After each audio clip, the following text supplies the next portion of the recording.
नालन जी अत्यावश्यक अत्यावश्यक अत्यावश्यक अत्यावश्यक। अखाड़े के अंदर सन्नाटा छाया हुआ था और नालन यारान की आंखों में थोड़ी उलझन दिखाई दी। उसे पता नहीं क्यों लेकिन उसे हमेशा ऐसा लगता था कि शियाओ युआन की चाल ढाल कुछ जानी पहचानी सी लगती है, फिर भी एक पल के लिए वही समझ नहीं पाई कि यह जानी पहचानी क्यों लगती है। इसके विपरीत बगल में खड़े नालन सू को इस बात की अधिक चिंता थी कि मुझांग की मृत्यु उनके नालन परिवार में ही हो जाएगी, इसलिए वो जल्दी से उसके पास गए, लेकिन उन्होंने तुरंत मुझांग की हालत की जांच नहीं की। इसके बजाय उसने ज़ियाओ युआन की ओर देखा, एक पल के लिए हिचकिचा और फिर पूछा, भतीजे ये देखकर कि नालन सू भी शियाओ युआन के प्रति इतनी विनम्र थी, आसपास के मेहमानों की शियाओ युआन के बारे में जिज्ञासा और भी बढ़ गई। सफेद वस्त्रों में लिपटा ये बेहद आकर्षक युवक अपनी असाधारण शक्ति और नालन परिवार में सम्मान का पात्र होने के बावजूद कुछ समय पहले इतने कठोर शब्द बोलने का साहस भी कर चुका था। उसका पृष्ठभूमि अवश्य ही बहुत प्रभावशाली होगा। ये जानना जरूरी है कि जियामा साम्राज्य का शाही परिवार या क्लाउड संप्रदाय जैसी शक्ति भी उनकी वह स्वामियां कहने के योग्य नहीं होंगी कि साम्राज्य के 3 महान परिवारों में से एक मुंह परिवार अपने ही उत्कृष्ट शक्ति की रक्षा नहीं कर सकता। इससे ऐसा प्रतीत होता है कि सफेद वस्त्र पहने ये युवक वास्तव में साम्राज्य के बाहर की किसी रहस्यमय शक्ति का युवा स्वामी हो सकता है। आखिरकार जियामा साम्राज्य में इस समय कीमियागरों का सम्मेलन चल रहा था और ज़ियाओ युआन जैसे किसी प्राणी का यहाँ आकर्षित होना असंभव नहीं था। वो मरा नहीं है, लेकिन इस व्यक्ति ने मेरा मुंह खराब कर दिया है, इसलिए मैं अब चलता हूँ। अगर मुंह परिवार को कोई शिकायत है तो चाचा नालन उन्हें शियाओ हवेली में बुलाकर स्पष्टीकरण मांग सकते हैं। बेशक मुझे उम्मीद है कि आने वाले लोग फिर से इस बेवकूफ की तरह हंगामा नहीं करेंगे। शाही राजधानी के तीनों महान परिवार वाकई कमजोर नहीं है, लेकिन मैं शियाओ युआन उन्हें उकसाने का जोखिम नहीं उठा सकता। ये सुनकर ज़ियाओ युआन ने हाथ हिलाया और बेरुखी से समझाया, फिर तुरंत याफी को जो पहले ही मौन सहमति से उसके पास आ चुकी थी खींचकर बिना कुछ कहे चला गया। ये देखकर ज़ियाओ युआन ने भी नालन हवेली में रुकने की जहमत नहीं उठाई। छोटी राजकुमारी को प्रणाम करने के बाद वह अपने भाई और भाभी के पीछे दरवाजे से बाहर निकल गया। मेजबान की प्रतिष्ठा का अनादर दिखाने वाले इस व्यवहार ने नालन सू को आश्चर्य के साथ-साथ गंभीरता का भी एहसास कराया। शियाओ युआन ने पहले जो कहा था उसे वह निराधार नहीं मानता था, जिसका अर्थ ये था कि शियाओ युआन के पास वास्तव में 3 महान परिवारों से मुकाबला करने की क्षमता थी। ये जानना जरूरी है कि उनके रिश्ते कितने भी अच्छे क्यों न हो, भले ही ज़ियाओ युआन वास्तव में याफी से शादी कर ले, मित्र परिवार उसके रिश्तेदार होने के नाते मुंह परिवार के खिलाफ कभी नहीं जाएगा। और मुंह परिवार को स्वयं उकसाने के लिए उसे शायद कम से कम एक पेटल किंग स्तर के शक्तिशाली योद्धा के समर्थन की आवश्यकता होगी। ओह हाँ, उनके रहस्यमय गुरु के पास ऐसी शक्ति थी जो संदिग्ध रूप से एक युद्ध सम्राट के बहुत करीब थी। अचानक नीले रंग के वस्त्र पहने उस बूढ़े व्यक्ति की याद आती जो कुछ देर पहले शियाओ युआन के साथ नालन बन गया था। नालन सू की पीठ पर ठंडे पसीने की लहर दौड़ गई। मुंह परिवार के इस बेगल लड़के ने सचमुच लोहे के पहाड़ को लात मार दी है। एक दो सम्राट स्तर के शक्तिशाली योद्धा से निपटना इतना आसान नहीं है। दो सम्राट युद्ध सम्राट की तो बात ही छोड़िए, मूलतः दो आत्मा युद्धात्मा के स्तर के शक्तिशाली शासक को तीनों महान परिवार आसानी से चुनौती देने के इच्छुक नहीं होते। आखिरकार जो शासक दो आत्मा युद्ध आत्मा के स्तर तक पहुंच सकता है, उसके पास या तो असाधारण शक्ति होती है या फिर उसकी प्रतिभा साधारण होती है। यदि उन्हें एक दिन पर्याप्त अवसर मिले और वे दो राजा युद्ध राजा के पद तक पहुंच जाएं, तो वे जियामा साम्राज्य के शीर्ष 10 शक्तिशाली शासकों में शुमार हो जाते हैं। एक और दुश्मन होने से एक और दोस्त होना हमेशा बेहतर होता है। ये देखकर कि शियाओ युआन स्पष्ट रूप से खराब मूड में था, नालन सू से रोक नहीं सकी और केवल उन तीनों को जाते हुए देखती रही। दूसरी ओर नालन जी का चेहरा बेहद बिगड़ा हुआ था। वो तो बस यही सोच रहा था कि मुजांग को कोई परेशानी नहीं खड़ी करनी चाहिए, लेकिन उसने शियाओ युआन को और भी ज्यादा गुस्सा दिला दिया और यह सब उसी नालन हवेली में हुआ जहां वह शियाओ युआन की मेजबानी कर रहा था। दूर से देखने पर मृत्यु तेंशान का चेहरा भी ठंडा लग रहा था, लेकिन मन ही मन वह संतुष्ट था। शियाओ युआन की परवरिश को देखते हुए वह आमतौर पर न तो इतनी अप्रिय बातें करता था और न ही ऐसे कठोर शब्द बोलता था जिससे नालन हवेली की प्रतिष्ठा को ठेस पहुंचे। दरअसल ऐसे कार्यों और शब्दों में उनकी रुख का स्पष्ट संकेत था। इससे सबको साफ पता चल रहा था कि याफी का उनके दिल में कितना महत्व है। याफी के बारे में कोई राय रखना तो दूर, उनके प्रति अनादरपूर्ण बातें करना भी मना था। इसके अलावा याफी की वजह से उसने शाही राजधानी के 3 महान परिवारों में से एक मुंह परिवार को सीधे तौर पर उकसाने की हिम्मत की थी और नालन परिवार जो कि 3 महान परिवारों में से एक है के प्रति कोई सम्मान नहीं दिखाया। मृत्यु तेंशान के लिए यह एक अच्छा संकेत था। इस बात को लेकर मित्र परिवार को कोई परेशानी होगी या नहीं, इस बारे में मृत्यु तेंशान ज्यादा चिंतित नहीं थे। अब जबकि अदहाय परिवार के प्रभारी थे और साथ ही शियाओ युआन के प्रति अदहाय का अत्यधिक सम्मान, यहाँ तक कि प्रशंसा की हद तक को देखते हुए मृत्यु तेंशान स्वाभाविक रूप से शियाओ युआन की सहायता के लिए हर संभव प्रयास करेंगे। इसके अलावा ज़ियाओ युआन ने स्पष्ट कर दिया था कि यदि कोई समस्या होती है तो मुंह परिवार सीधे ज़ियाओ मनों में प्रवेश कर सकता है और उसे स्पष्टीकरण मांग सकता है, जिसका अर्थ था कि वह सारी जिम्मेदारी स्वयं पर ले रहा था। स्पष्टतः उन्हें स्वयं समस्या का समाधान करने का पूरा भरोसा था। इससे मृत्यु तेंशान बहुत उत्सुक हो गया। शियाओ युआन को इतना आत्मविश्वास कहां से मिला? हालांकि मौजूदा हालात में वह बिल्कुल भी प्रतिक्रिया न देना संभव नहीं था, लेकिन बस से तराशी गई मुझांग की मूर्ति की ओर बढ़ने से पहले उसने अचानक अपना सिर घुमाया और शाही राजधानी के उत्तर पश्चिम की ओर देखा। वहां 2 भयानक आभाएं अचानक आकाश में उड़ उठी। उनमें से एक आभा ने उसे एक अजीब सी परिचितता का एहसास कराया। 10 सम्राट युद्ध सम्राट एक शक्तिशाली योद्धा है। नालन जी का शरीर क्षणिक रूप से चमक उठा और उसने मृत्यु तेंशान की ओर देखा। उसकी आंखों में गंभीरता की एक झलक दिखाई दी। चलो चलते हैं, एक नजर डालते हैं।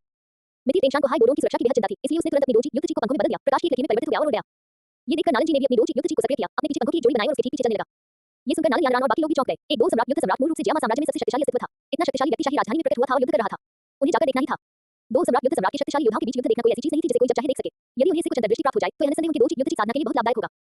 इस प्रकार नालन यारान, नालन सू, लिउलिंग, छोटी राजकुमारी और अन्य लोगों ने भी अपने तरीकों का इस्तेमाल किया और उस स्थान की ओर दौड़ पड़े जहां से आभा का विस्फोट हुआ था। प्रवेश द्वार तक पहुंच चुके वे तीनों भी इसी वजह से अपने कदम रोक बैठे। भाई, ऐसा लगता है कि यह दहाई की आभा है, शियाओ युआन ने भौहें चढ़ाते हुए कहा। हम, यह दहाई की आभा है। दूसरी आभा भी बेहद शक्तिशाली प्रतीत होती है। ये सुनकर ज़ियाओ युआन ने सिर हिलाया, फिर कुछ सोच विचार करते हुए उस दिशा की ओर देखा जहां से आभा आ रही थी। ऐसा प्रतीत होता था कि यह दहाई शाही परिवार के संरक्षक जिया शिनटियन से लड़ रहे थे। आखिरकार इस शाही राजधानी में केवल वही पुराना राक्षस हाय डोडों को पूरी तरह से उत्तेजित कर सकता था और उसे इतनी भयानक आभा से भर सकता था। एदहाई, कोई एदहाई से लड़ रहा है, क्या ऐसा हो सकता है? ये सुनकर याफी की कोमल भौहें तन गईं। कुछ देर सोचने के बाद उसे एदहाई से लड़ने वाले व्यक्ति की पहचान का उचित अनुमान लग गया और वह गंभीर हो गई। भाई, क्या हमें जाकर देखना चाहिए? शियाओ युआन ने पूछा। बहन याफी, क्या आप देखने जाना चाहती हैं? ये सुनकर ज़ियाओ युआन ने अपने बगल में बैठी याफी की ओर देखा और मुस्कुराते हुए पूछा। अरे, मुझ में तो केवल 2 अभ्यासी जितनी ही शक्ति है। जब तक मैं वहां पहुंचूंगी तब तक शायद लड़ाई खत्म हो चुकी होगी, है ना? ये सुनकर याफी हिचकिचाई और बेबसी से बोली। हे कोई बात नहीं, मैं तुम्हें ले चलता हूं। ये देखकर कि याफी ध्यान से देख रहा है, शियाओ युआन भी मुस्कुराया और सिर हिलाया। फिर शियाओ युआन को इशारा किया, याफी को अपनी बाहों में भर लिया, फिर हल्के से अपने पैर की उंगलियों को जमीन पर पटका और बैंगनी काले पत्थर निकलाए और उसे हवा में उड़ा ले गए। ये देखकर शियाओ युआन भी असहाय होकर मुंह फुला लिया, फिर अपने पैरों से जोर लगाकर छत पर कूद गया और आगे चल रहे कुछ लोगों का पीछा करने लगा। आखिरकार इस समय यात्रा के लिए अलाउ की शक्ति पर निर्भर रहने की वास्तव में कोई आवश्यकता नहीं थी और यह भी अच्छा नहीं था कि उनका तीसरा भाई उन्हें पूरे रास्ते दूर रहे और तीसरे पहिए की तरह काम करता रहे। तुम युद्ध ऊर्जा चीज से पंखों में रूपांतरित हो रहे हो। याफी, जो हवा में पहुंचने के बाद से सदमे में थी और कुछ बोल नहीं पा रही थी, ने अविश्वास से पूछा। आश्चर्य से थोड़ी खुली उसके लाल होठों को देखकर ज़ियाओ युआन खुद को उन्हें छूने से रोक नहीं पाया, फिर अपने पंख फड़फड़ाए और उस दिशा की ओर उड़ गया जहां से आभा आ रही थी और मुस्कुराते हुए समझाया, बहन याफी मुझे ज्यादा समझती हैं। मैं अभी तक 2 किंग बैटल किंग रैंक तक नहीं पहुंचा हूं। ये तो बस एक उड़ने वाली 2 तकनीक है। लेकिन उड़ने की तकनीक का इस्तेमाल करने के बावजूद उनकी गति नीचे 2 पैरों पर दौड़ रहे लोगों से कहीं अधिक थी। जल्द ही वे उनसे आगे निकल गए और फिर धूल उड़ाते हुए एक अकेले सवार की तरह शान से उड़ गए। नीचे खड़ी नालन यारान काफी समझदार थी और उसने तुरंत ऊपर की असामान्य स्थिति को देख लिया। फिर उसकी खूबसूरत आंखें चौड़ी हो गईं और उसका चेहरा विश्वास से भर गया। क्या ये शियाओ युआन वास्तव में एक शक्तिशाली दाव किंग युद्ध राजा था? उसके बगल में बैठी नालन सू भी स्तब्ध नजर आ रही थी। जहां तक छोटी राजकुमारी और लिउलिंग की बात है, उनके चेहरे पर भी ऐसे भाव कि मानो उन्होंने कोई भूत देख लिया हो। यह ज़ियाओ युआन लगभग उन्हीं की उम्र का था या शायद उनसे थोड़ा छोटा भी, फिर भी वो पहले से ही 2 राजा युद्ध राजा था। क्या यही लोगों को जीने नहीं देना था? वूश! जब वे चौंक गए तभी हरे रंग की एक तेज रोशनी की लकीर उनके पास से गुजरी जिसकी गति आश्चर्यजनक रूप से तेज थी। ये तो शियाओ युआन ही लग रहे हैं, है ना? छोटी राजकुमारी ने पलकें झपकाईं, उसकी आंखों में हैरानी झलक रही थी और फिर वो खुद को रोक नहीं पाई और बोली, ये दोनों भाई तो वाकई बहुत ताकतवर हैं। फ्लाइंग डोर टेक्निक, ये तो एक दुर्लभ वस्तु है जिसे मित्र परिवार ने इतने सालों में भी हासिल नहीं किया। मुझे उम्मीद नहीं थी कि तुम इसे पालोगे। लगता है भाई शियाओ युआन को कई अवसर मिले हैं। ये सुनकर याफी ने समझकर सिर हिलाया, फिर शियाओ युआन की बाहों में झुककर मुस्कुराते हुए कहा, हे सचमुच मेरी किस्मत अच्छी है। ये सुनकर ज़ियाओ युआन मुस्कुराया और उसने इस समय ज़ियाओ यीशियान के बारे में कुछ भी बताने का फैसला नहीं किया, बल्कि याफी को उड़ने की तकनीक हासिल करने के अपने अनुभव के बारे में संक्षेप में बताया। शियाओ युआन के पूरे प्रयास से बैंगनी बादल पंखों की उड़ान गति काफी अच्छी थी। कुछ ही समय बाद उसने आगे 2 आकृतियों को देखा जिनके पंखों का रूप बदलकर 2 युद्ध जीत हो गया था। ओह, उड़ते हुए नालन जी का चेहरा अचानक बदल गया। उसकी उड़ने की गति धीरे-धीरे कम हो गई और उसने अपना सिर घुमाकर पास ही उसका पीछा कर रही उड़ती हुई आकृति को देखा और आश्चर्य से कहा, शाओ युआन, वह भी अपनी युद्ध शक्ति गति को पंखों में कैसे बदल सकता है? ये सुनकर मित्र तेंशान के चेहरे पर भी हैरानी के भाव आ गए। उसने अपना सिर घुमाया और शाओ युआन को गौर से देखा।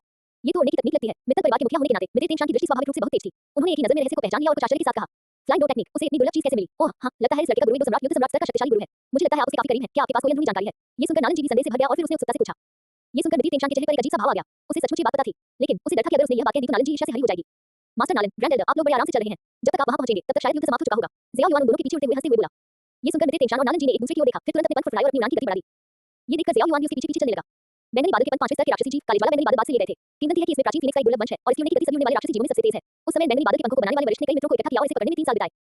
इसलिए पूरी ताकत लगाने पर भी पर्पल क्लाउड विंग्स की गति काफी संतोषजनक थी। साथ ही चूंकि मित्र तेंशान और नालन जी गति में माहिर दो राजा, युद्ध राजा नहीं थे, इसलिए ज़ियाओ युआन वास्तव में उनकी गति का मुकाबला करने में सक्षम था, जिससे वे दोनों क्षण भर के लिए अचंभित रह गए। हालांकि इसका एक कारण ये भी था कि ज़ियाओ युआन के पास 5 ही भंडार थे और उसकी सहन शक्ति साधारण रूप से अधिक थी, जिससे वह ऐसा प्रदर्शन कर सका। यदि वह एक साधारण महान मास्टर होता तो अपनी जान बचाने के अलावा वह कभी भी यात्रा के लिए इतनी बड़ी मात्रा में दो युद्ध को पंखों में परिवर्तित करने में खर्च करने का साहस नहीं करता। हालांकि इसका यह मतलब नहीं है कि उड़ने वाली दो तकनीकें दो युद्ध से पंखों में रूपांतरित होने वाली तकनीकों से अधिक शक्तिशाली हैं। दरअसल दो युद्ध से पंखों में रूपांतरित होने की गति शक्ति में वृद्धि के साथ बढ़ती है, जबकि उड़ने वाली दो तकनीकें प्रयुक्त कच्चे माल की श्रेणी द्वारा सीमित होती हैं और उनकी अधिकतम गति सीमा होती है। भविष्य में अगर ज़ियाओ युआन दो स्पिरिट युद्ध आत्मा की अवस्था में भी पहुंच जाता है, तो वह केवल पर्पल क्लाउड विंग्स की पूरी शक्ति का ही उपयोग कर पाएगा। लेकिन ये कहना कि उसकी गति किसी दो युद्ध सम्राट से भी तेज होगी, स्पष्ट रूप से असंभव है। सौभाग्य से उसके पास विंड फ्लॉस रेमिनेंट शैडो जैसी स्वर्ण गति दो तकनीक भी है, जो एक दूसरे की पूरक हैं। जल्द ही पूरी गति से दौड़ते हुए वे तीनों और विस्फोट स्थल के बाहरी इलाके में पहुंच गए। अंततः वे एक शाही उद्यान के बाहर हवा में रुक गए और उद्यान के केंद्र में स्थित दो प्रकाश समूहों को गंभीरता से देखने लगे। एक प्रकाश समूह मृदु पीले रंग का था और दूसरा बर्फीले नीले रंग का। प्रकाश समूह के भीतर दो आकृतियां धुंधली सी दिखाई दे रही थी और उनकी आभा दोनों ही दो युद्ध सम्राट श्रेणी की थी। युद्ध के कारण उत्पन्न भयानक उतार चढ़ाव से ऊर्जा की लहरें उठ रही थी जो चारों ओर फैल रही थी। यद्यपि ज़ियाओ युआन और अन्य दो लोग उद्यान के बाहरी किनारे पर थे, फिर भी वे एक अत्यंत भयानक दबाव महसूस कर सकते थे। ज़ियाओ युआन थोड़ी दूरी पर पीछे हट गया, अपने शरीर को थोड़ा घुमाकर या फेंक को अपने पीछे ढाल बना लिया और फिर उसे दो युद्ध से घेर लिया ताकि युद्ध से होने वाले ऊर्जा उतार चढ़ाव से या फेंक को चोट न लगे। यह हाई की आभा प्रतीत होती है ना? दर्शकों से हाई बोरों को प्रयासशील न देख पाने के कारण मित्र तेंशान ने शुरू में हाई बोरों की आभा को नहीं पहचाना, लेकिन अब करीब आने पर उसने तुरंत बर्फीले नीले प्रकाश के गुच्छे की पहचान की पुष्टि कर ली। उसने अपना सिर घुमाकर ज़ियाओ युआन से पूछा, जो हाई बोरों के समान ही साधना तकनीक का अभ्यास करता था। हम ये वाकई हाई की आभा है। ज़ियाओ युआन ने सिर हिलाकर पुष्टि की। ओह, आप दो सम्राटों युद्ध सम्राटों में से एक को जानते हैं। ये सुनकर नालन जी ने ज़ियाओ युआन और मित्र तेंशान की ओर हैरानी से देखा। अध्याय 129 हाई बोरों, ज़ियाओ युआन, जाओ और जिया जिनसे छुटकारा पाओ। हाँ, बूढ़े बर्फीले आदमी, मुझे उम्मीद नहीं थी कि दशकों बाद भी तुम्हारी ताकत में ज्यादा सुधार नहीं हुआ है। उस समय तो तुम्हारे बर्फीले हमले इतने खतरनाक थे कि मुझे भी उनसे सावधान रहना पड़ता था, लेकिन अब उन्हें थोड़ी कमी आ गई है। एक और भीषण टक्कर के बाद पीले प्रकाश के समूह के भीतर से एक बूढ़े व्यक्ति की हंसी सुनाई दी। हम बूढ़े राक्षस, तुमने भी इतने सालों में कोई खास तरक्की नहीं की है ना? तुम्हारी उम्र को देखते हुए लगता है कि तुम अपनी सीमा तक पहुंच रहे हो। अगर तुमने जल्दी कोई क्रांतिकारी बदलाव नहीं किया, तो मुझे डर है कि तुम्हारा समय आ जाएगा। तब तक तुम्हारी सुरक्षा के बिना जियामा शाही परिवार इतना शांत नहीं रह पाएगा। हाय बोरों की ठंडी फुफकार बर्फीले नीले प्रकाश के समूह से निकली। हे, मैं अभी भी लंबा हूं, इतनी आसानी से हार नहीं मानूंगा। पीले प्रकाश के गुच्छे में मौजूद बूढ़े व्यक्ति की आवाज हल्की सी हंसी से गूंजी। हालांकि उनके शब्द शांत थे, फिर भी ज़ियाओ युआन और अन्य लोगों में उदासी का भाव महसूस कर सकते थे। छी, तुम्हें तो खुद भी इस बात पर यकीन नहीं है। बूढ़ा बर्फीला आदमी जिया शिंटियन द्वारा हाई बोरों को संबोधित करते हुए सुनकर नालन जी चौंक गया, फिर उसकी आंखें अचानक चौड़ी हो गईं। उसने घमंडी मुस्कान वाले मित्र तेंशान को देखा और झट से बोला, बर्फीला सम्राट, क्या ये हाई बोरों है? क्या वह अभी भी जीवित है? हे, बूढ़ा हाई इतनी आसानी से कैसे गिर सकता है? वह तो कुछ दशकों से किसी दूसरी जगह पर एकांत में रह रहा है। मित्र तेंशान ने मुस्कुराते हुए कहा। नालन जी के हैरान चेहरे को देखकर उन्हें काफी खुशी हुई। ये सुनकर नालन जी का चेहरा तुरंत निश्चित हो गया। वह स्वाभाविक रूप से हाई बोरों और मित्र परिवार के बीच के संबंध को भली-भांति जानता था और यह भी जानता था कि हिम सम्राट की वापसी के बाद मित्र परिवार कितनी ऊंचाइयों तक पहुंचेगा। बाकी 3 महान परिवारों की तो बात ही छोड़िए, शाही परिवार भी उनकी प्रति कुछ हद तक आशंकित महसूस करेगा। आखिरकार जियामा साम्राज्य में सत्ता परिवर्तन के अंतिम दौर में उस समय का जियामा शाही परिवार भी पूर्ववर्ती साम्राज्य का एक विशाल परिवार था। इसलिए शाही परिवार अपने देश के इन बड़े परिवारों के प्रति हमेशा सतर्क रहता था। लेकिन सौभाग्यवश नालन यानारान की वजह से नालन परिवार को क्लाउड मिस्ट संप्रदाय का भी समर्थन प्राप्त था, इसलिए नालन जी को हाई बोरों के मित्र परिवार में लौटने की ज्यादा चिंता नहीं थी। और मित्र तेंशान भी इस बात को समझ गया था, लेकिन अंततः मित्र परिवार का ही पलड़ा भारी था। आखिरकार उसकी नजर में ज़ियाओ युआन और ज़ियाओ यान नाम के दोनों भाई नालन यानारान से कहीं ज्यादा शक्तिशाली थे। ऐसा लगता है कि यह और ज़ियाओ और हाई के बीच की कुश्ती होनी चाहिए, है ना? ज़ियाओ युआन ने प्रकाश के दो समूहों की गति और टकराव को ध्यानपूर्वक देखा और अनायास ही पूछा। हम इस शाही राजधानी में केवल और ज़ियाही और हाई से इस हद तक कर सकता है। ये सुनकर मित्र तेंशान का चेहरा भी थोड़ा गंभीर हो गया। उन्होंने सिर हिलाकर जवाब दिया। ज़ियाओ युआन, क्या तुम ओल्हाई को जानते हो? ज़ियाओ युआन के शब्दों में परिचितता सुनकर नालन जी का चेहरा थोड़ा सख्त हो गया। याफी को पकड़े हुए ज़ियाओ युआन की ओर देखे बिना उसने मानो दो हुआन की राय पर ध्यान केंद्रित करने का नाटक किया और लापरवाही से पूछा। हे, जब मैं पहले नालन बन गया था, तो मैं और ओल्हाई साथ गए थे। ये सुनकर ज़ियाओ युआन ने हल्की सी मुस्कान बिखेरी और सिर हिलाया। हाँ, ज़ियाओ युआन ने ओल्हाई की सारी क्षमताएं सीख ली हैं और तो और ओल्हाई की वापसी भी ज़ियाओ युआन की वजह से ही हुई है। वैसे वो मेरे मित्र परिवार के लिए मानो किसी उपकार से कम नहीं है। संयोग से याफी और वो एक दूसरे से प्यार करते हैं और मुझे लगता है कि कुछ ही दिनों में उनकी सगाई की दावत होगी। उनके बगल में खड़े मित्र तेंशान ने ये सुनकर मुस्कुराते हुए कहा, लेकिन लगभग नालन जी के घावों पर नमक छिड़कने जैसा था। ये सुनकर नालन जी का चेहरा और भी असहज हो गया। इतना प्रतिभाशाली बच्चा तो उनके नालन मनु का हिस्सा होना चाहिए था। अब वो मित्र परिवार का हिस्सा बन चुका था। यह मानना ही पड़ेगा कि प्रतिभा को पहचानने की मित्र परिवार की क्षमता वाकई सराहनीय थी। दूसरी ओर ज़ियाओ युआन चुपचाप मित्र तेंशान के घमंड भरे बखान को देखता रहा। उसे लगा कि यह महान गुरु काफी कुशल है। उनका वर्तमान व्यवहार किसी दादाजी द्वारा अपने पोते की प्रशंसा करने जैसा था।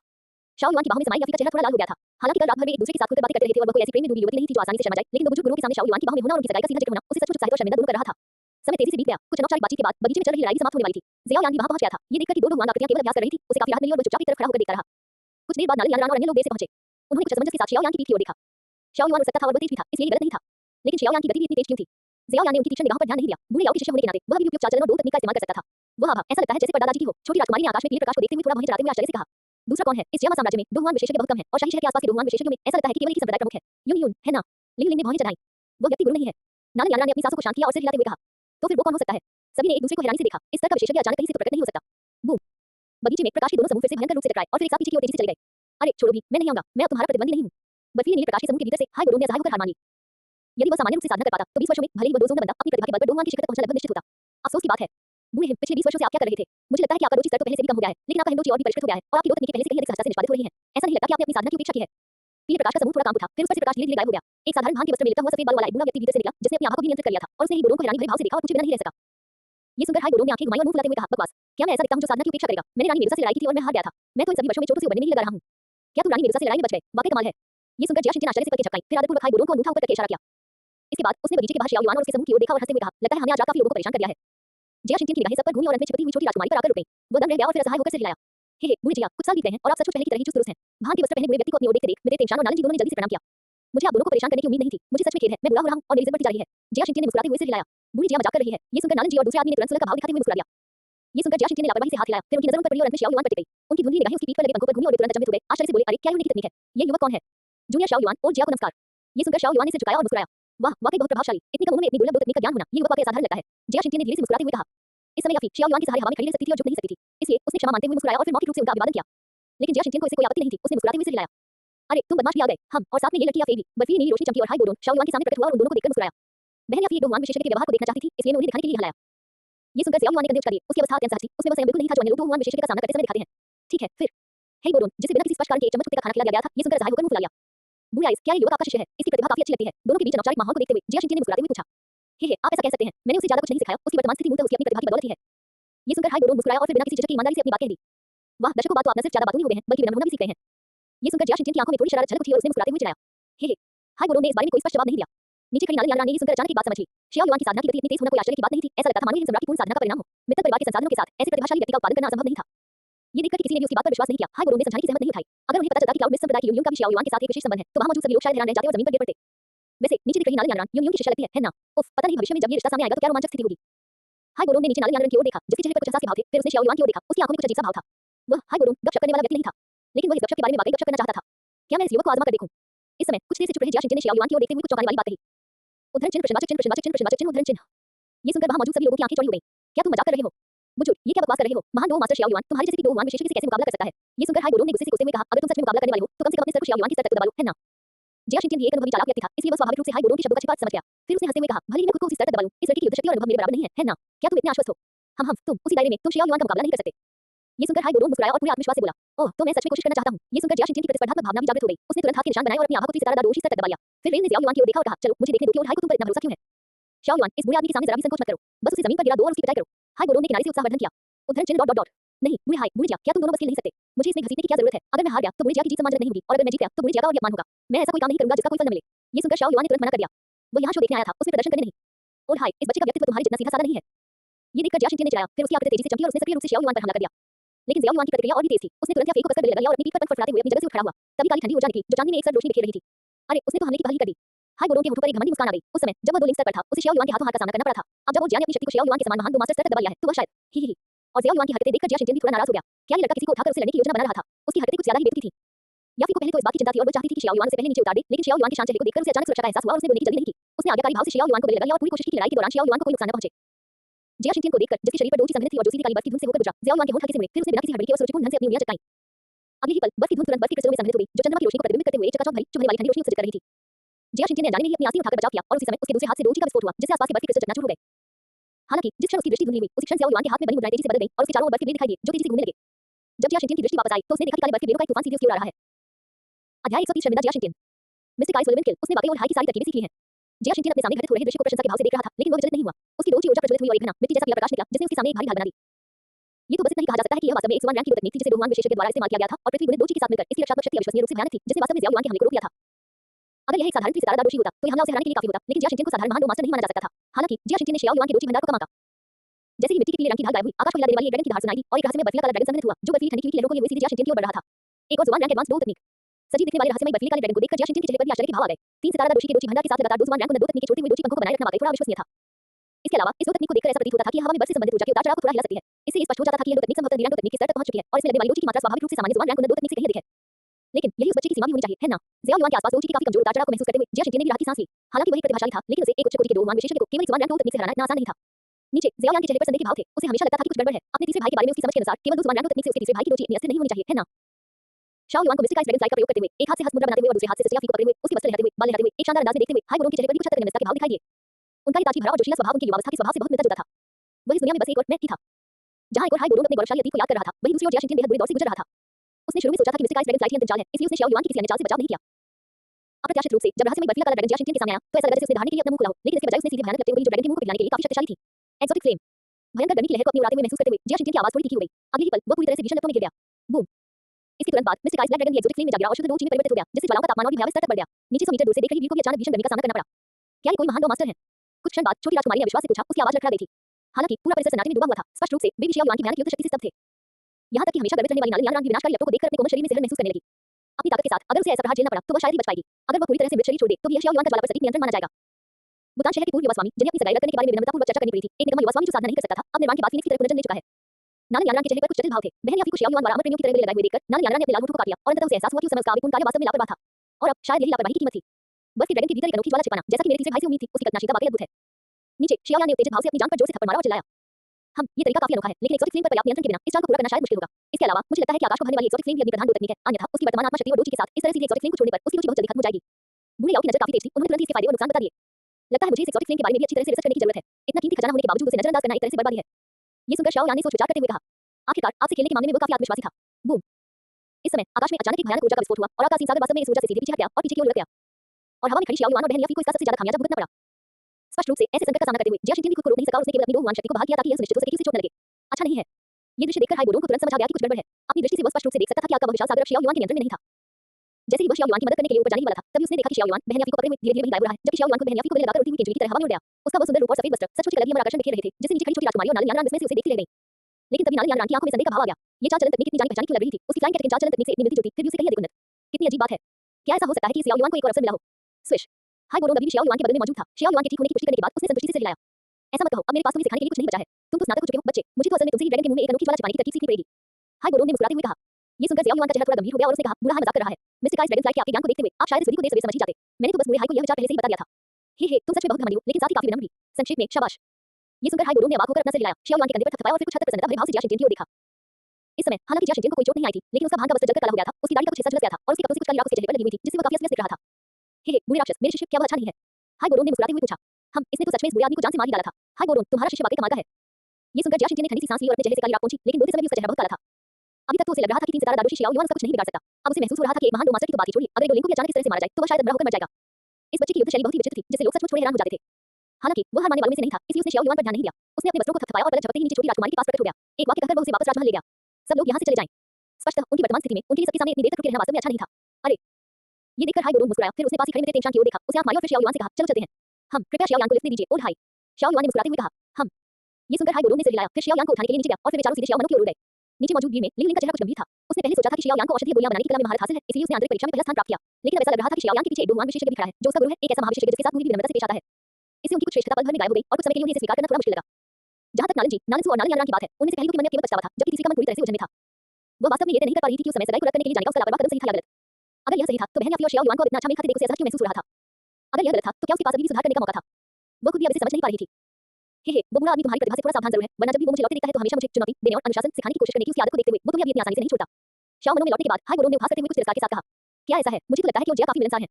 ये सुनकर जिया युआन ने मुस्कुराते हुए कहा, छोड़ो इसे। उसने ऐसा सिर्फ इसलिए कहा क्योंकि मैं आज तुम्हारे साथ थी। अगर कोई और समय होता तो तुम्हारे पास सिर्फ 2 ही रास्ते होते, या तो जियामा राजपरिवार की राजकुमारी से शादी करके जियामा राजपरिवार में शामिल हो जाओ, या राजपरिवार में शामिल होने के लिए विशेष पद ग्रहण करो। तीसरा रास्ता होता ही नहीं। हाई बोरों और जिया शिनचेन एक ही युग के थे, इसलिए वो स्वाभाविक रूप से जानते थे कि शाही परिवार की स्थिरता के लिए जिया शिनचेन क्या करेंगे। छी, तो मुझे राजपरिवार में शामिल होना पड़ेगा, वरना मैं मर जाऊंगा। ये सुनकर शियाओ युआन ने अपनी भौहें ऊपर उठाई और मुस्कुराते हुए पूछा, वैसे क्या आपको लगता था कि बुरा जिया शिनचेन एक सहज स्वभाव का व्यक्ति था? हाई बोरों ने शियाओ युआन की ओर आंखें घुमाई और हल्के से कहा। इसके तुरंत बाद उसने अपने बगल में बैठे शियाओ यान की ओर देखा और फिर कुछ मजे लेते हुए कहा, हालांकि अगर उस बुरे ने सचमुच कोई हरकत की तो तुम्हारे छोटे भाई से खिलवाड़ नहीं किया जा सकता। ये सुनकर कि इसमें वह भी शामिल है, जिया यान ने भी असहाय होकर अपना सिर हिलाया, ओल्ड हाई, बेहतर होगा कि मैं इस शक्ति का उपयोग न करूं। इसके तुरंत बाद उसने विषय बदल दिया, हालांकि अगर बुरे जिया के मन में मेरे तीसरे भाई के बारे में वाकई कुछ और विचार है तो मुझे जिया साम्राज्य के शाही परिवार को फिर से बदलते देखने में कोई आपत्ति नहीं होगी। इन कठोर शब्दों को सुनकर हाई बोरों को थोड़ी राहत महसूस हुई। सौभाग्य से दोनों भाई मृतक परिवार के साथ थे, अन्यथा स्थिति वाकई चिंताजनक होती। आखिर शियाओ परिवार के हर सदस्य के अंदर क्रूरता कूट-कूट कर भरी थी। वैसे उस समय वह बुरा आदमी मेरे बराबर ही था, लेकिन अब वह भी 9 स्टार टू 1 स्तर पर पहुंच गया है, अफसोस। हाई बोरों ने अचानक कुछ अफसोस के साथ कहा, ओल्ड हाई को रिवाइवल पर चाहिए, है ना? एंड तेंगशान ने मुझे मेडिसिनल पिल दे दी है, मैं जल्द ही मेडिसिनल पिल शियाओ यान को दे दूंगा और वह इसे जल्द से जल्द आपके लिए तैयार कर देगा। शियाओ युआन तुरंत हाई बोरों के अंतर्निहित अर्थ को समझ गई और हल्की मुस्कान के साथ बोली, हाँ, ये तो तुम ही होगे। ये मामला तुम दोनों भाइयों पर निर्भर करता है, मेरे पास यहाँ और कुछ नहीं है, तुम दोनों बातें करो। इतना कहकर हाई बोरों ने हाथ हिलाया और फिर एक नौकरानी के पीछे हवेली में उनके लिए विशेष रूप से तैयार किए गए सूट में चले गए। भाई, तुम बिल्कुल सही समय पर आए हो, मुझे तुमसे कुछ बात करनी है। हाई बोरों को जाते देख शियाओ यान का चेहरा भी थोड़ा गंभीर हो गया और उसने धीरे से कहा, ये सुनकर शियाओ युआन ने शियाओ यान की ओर कुछ संदेह भरी नजरों से देखा। इस कीमियागर सम्मेलन का चैंपियनशिप पुरस्कार छठी श्रेणी की औषधीय गोली की विधि है। इस औषधीय गोली को फ्यूजन कहा जाता है। स्पिरिट पिल एक ऐसी औषधि है जो आत्मा को शरीर में समाहित कर सकती है। इसके प्रभाव थोड़े अपरंपरागत हैं, लेकिन आत्मा के शरीर के लिए यह उत्कृष्ट पवित्र औषधि है, क्योंकि यह न केवल आत्मा की शक्ति को तेजी से बहाल करती है, बल्कि आत्मा को अतीत में हुए नुकसान को भी पूरी तरह से ठीक कर देती है। इसलिए मैं इसे गुरु के लिए प्राप्त करने की योजना बना रहा हूँ। शियाओ यान ने गंभीरता से कहा, अरे, ये तो अच्छी खबर है। ये सुनकर जिया युआन ने मुस्कुराते हुए कहा, मुझे पूरा भरोसा है कि मैं चैंपियनशिप जीत सकता हूँ, लेकिन औषधीय गोली खोजने के लिए भाई आपको बहन याफी से बात करनी होगी। लेकिन मेरा अनुमान है कि यह औषधीय गोली शाही राजधानी में भी मिलना मुश्किल होगा। आखिर यह आत्मा शक्ति को बहाल करने वाली औषधीय गोली है, इसलिए इसमें मौजूद औषधीय तत्व संभवतः आत्मा शक्ति से संबंधित होंगे। शियाओ यान ने गंभीरता से कहा, तो बस यही बात है, चिंता मत करो, अगर हमें ये शाही राजधानी में नहीं मिला तो हम अकादमी जाकर इसे ढूंढना जारी रख सकते हैं। बस अगर हमें यह मिल जाए और हम गुरुजी को उनकी आत्मा की चोटों से पूरी तरह उबरने में मदद कर सके और उनकी कुछ आत्मा शक्ति को बहाल कर सके, तब हम गुरुजी को पुनर्जीवित करने के बारे में सोचना शुरू कर सकते हैं। शाओ युआन भी इस बात को लेकर काफी उत्सुक था और उसने मुस्कुराते हुए कहा, एक दिल सुन स्तर का उस्ताद, अगर बुरा या और आगे बढ़ पाता तो शायद वह मध्य मैदान में तेज भी चल पाता। युवा स्वामी शियाओ, मुजान हमेशा से ऐसा ही रहा है, उसने जानबूझकर आपको और या फी को नाराज नहीं किया, मैं उसकी ओर से आप दोनों से माफी मांगता हूं। शियाओ मनु के स्वागत कक्ष में मुंह परिवार के मुखिया मुचेन ने सौम्य मुस्कान के साथ कहा। उसके बगल में मुझान करे हुए खड़ा था, कल का उसका अहंकारी रवैया पूरी तरह से गायब हो गया था। हालांकि यह कुछ हद तक अविश्वसनीय है, लेकिन मुझान वास्तव में दिमागी रूप से क्षतिग्रस्त नहीं था, वह अभी भी पहचान सकता था कि क्या अधिक महत्वपूर्ण है, एक महिला या उसके परिवार का अस्तित्व। इसके अलावा हालांकि ज़ियाओ युआन बेरहमी से हमला करता हुआ प्रतीत होता था, लेकिन उसके द्वारा पहुंचाई गई चोटें वास्तव में केवल सती थी, जिससे उसकी नसों को कोई नुकसान नहीं पहुंचा और नहीं वह पूरी तरह से अपंग हो गया। हाय गोरोन, मित्र परिवार और यहां तक कि उसकी अपनी भयानक प्रतिभा, जिसके कारण जिया शिनजिन को कष्ट सहना पड़ा था, को देखते हुए मुंह परिवार को स्वाभाविक रूप से इस बात पर कोई संदेह नहीं होगा कि मुजान को जान से मारने की ज़ियाओ युआन की धमकी केवल एक धमकी ही थी। और इस तरह ज़ियाओ युआन की दया ने मुंह परिवार के मुखिया मुचेन को व्यक्तिगत रूप से मिलने के लिए मजबूर कर दिया। आखिरकार ज़ियाओ युआन पहले ही फेस दे चुका था और मुंह परिवार स्वाभाविक रूप से भविष्य के उस शक्तिशाली व्यक्ति को फेस देने से इनकार नहीं कर सकता था जो निश्चित रूप से रोहुआन स्तर तक पहुंचेगा।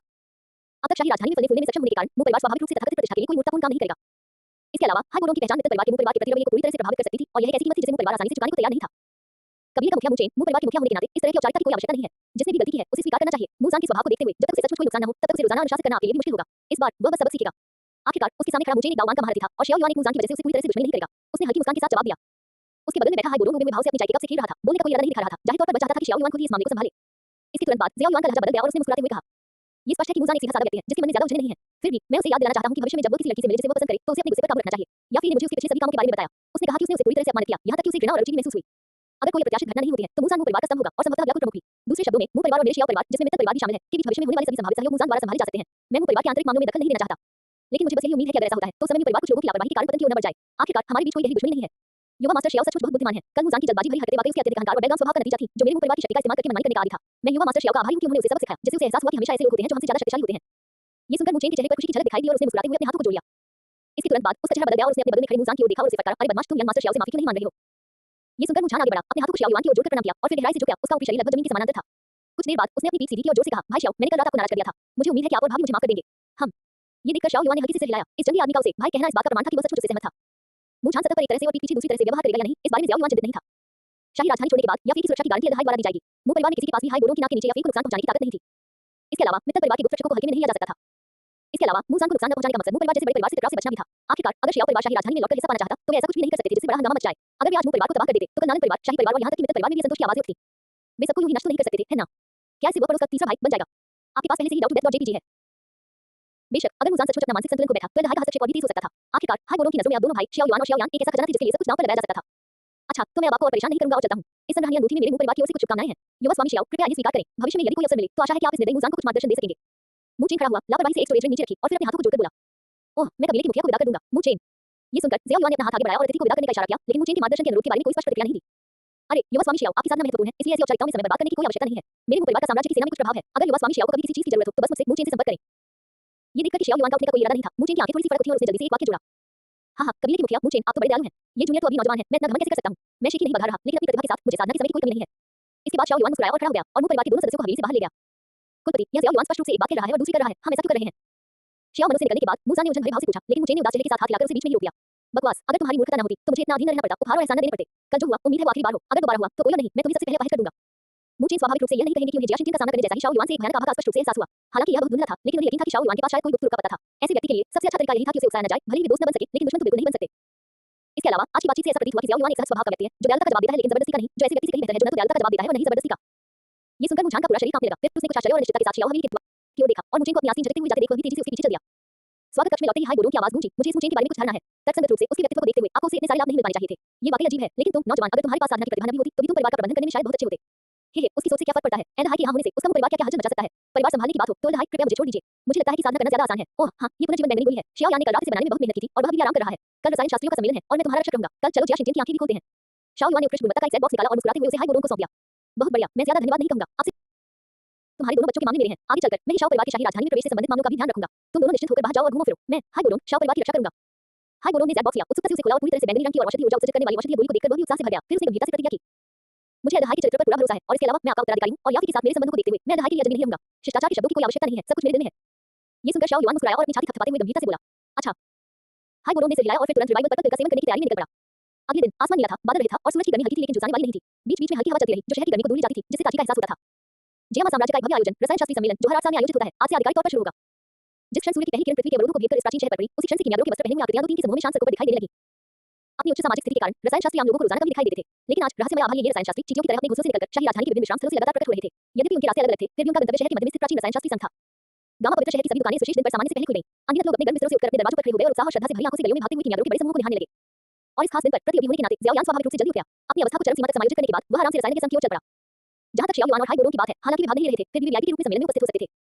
हालांकि संदेह से बचने के लिए वे xiao yan के साथ नहीं बल्कि पहले मित्तर परिवार में मित्र तेंचान और याफी से मिलने पहुंचे।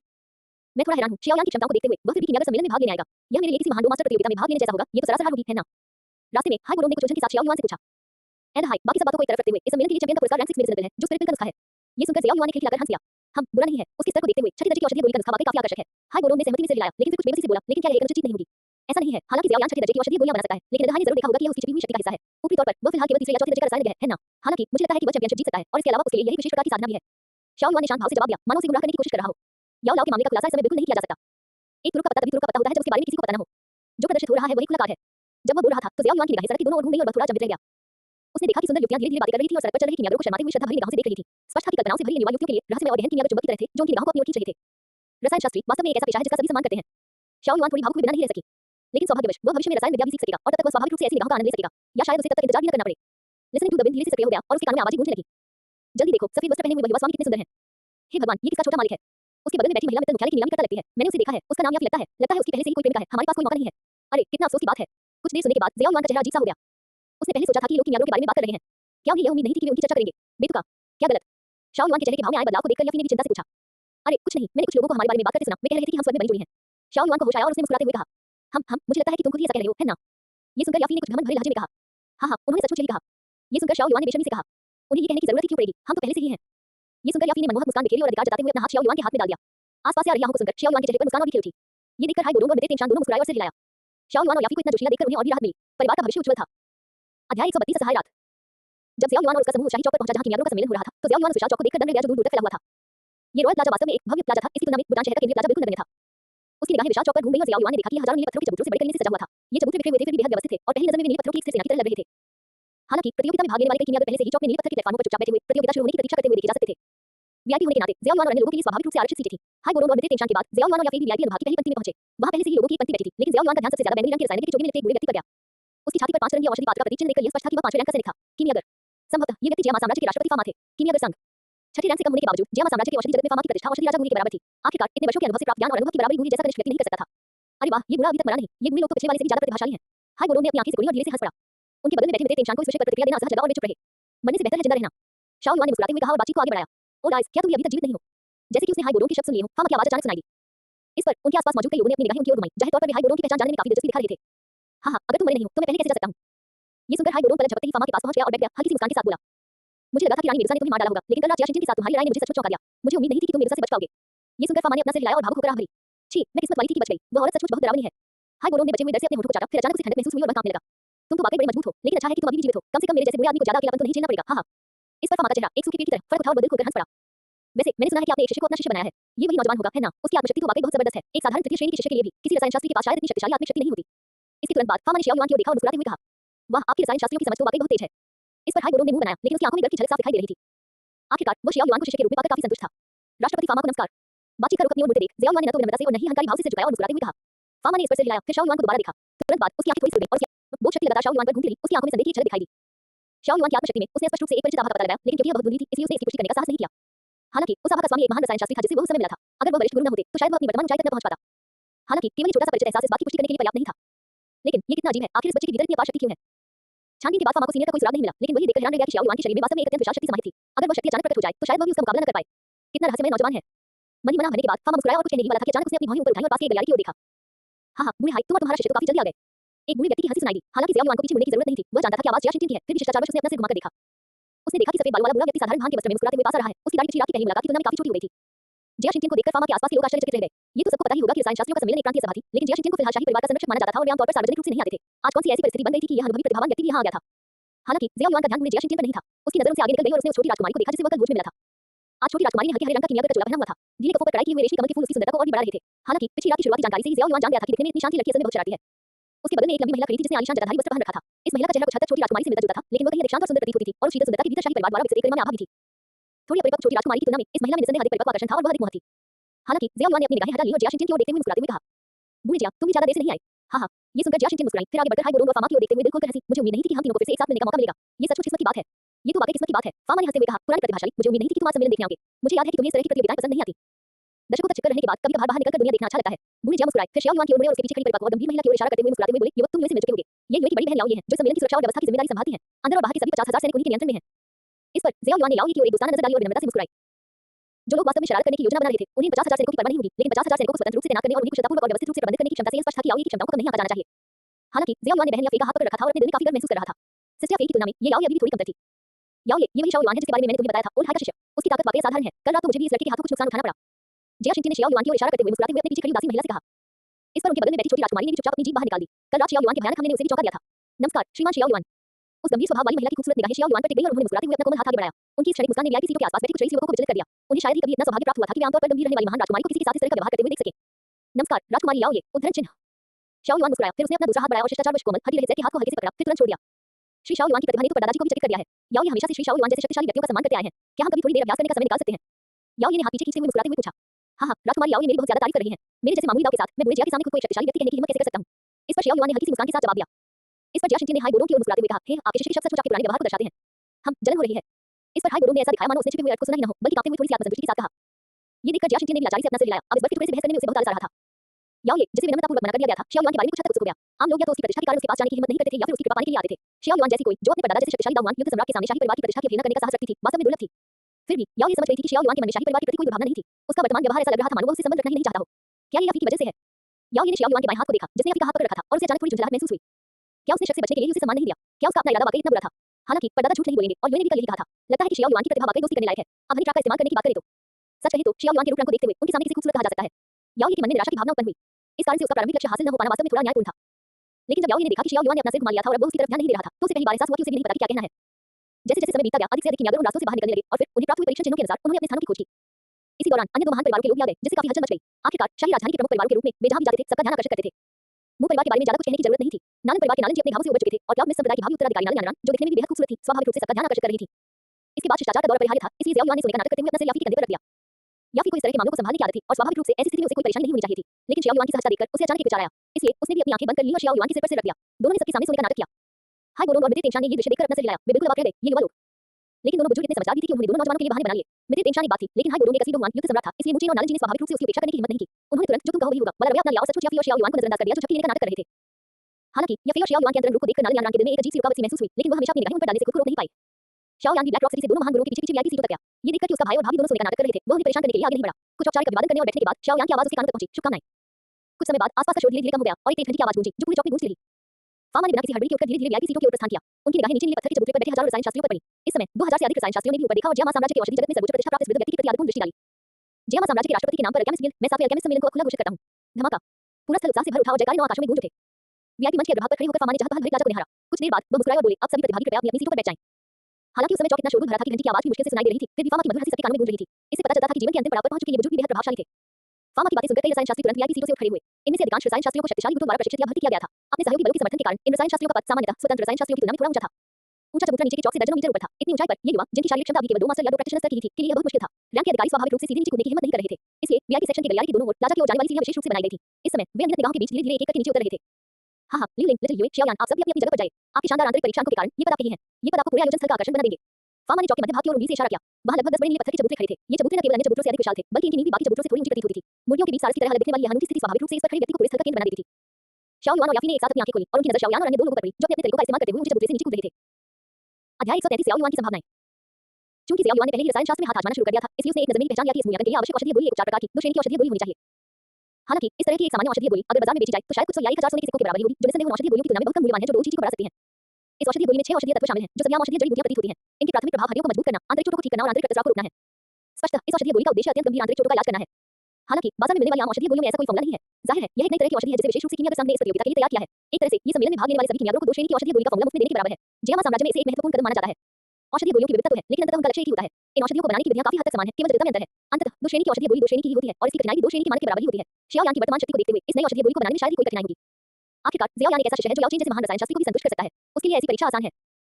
जहां तक xiao युआन की बात है, हालांकि वह अभी तक लकड़ी से संबंधित 2 जीची को अग्नि से संबंधित 2 जीची में स्वतंत्र रूप से एकीकृत नहीं कर सकता है। याओ चेन के मार्गदर्शन में उसने पहले ही लौकिक वाला के साथ सीधे औषधीय गोलियों को परिष्कृत करने का प्रयास शुरू कर दिया है।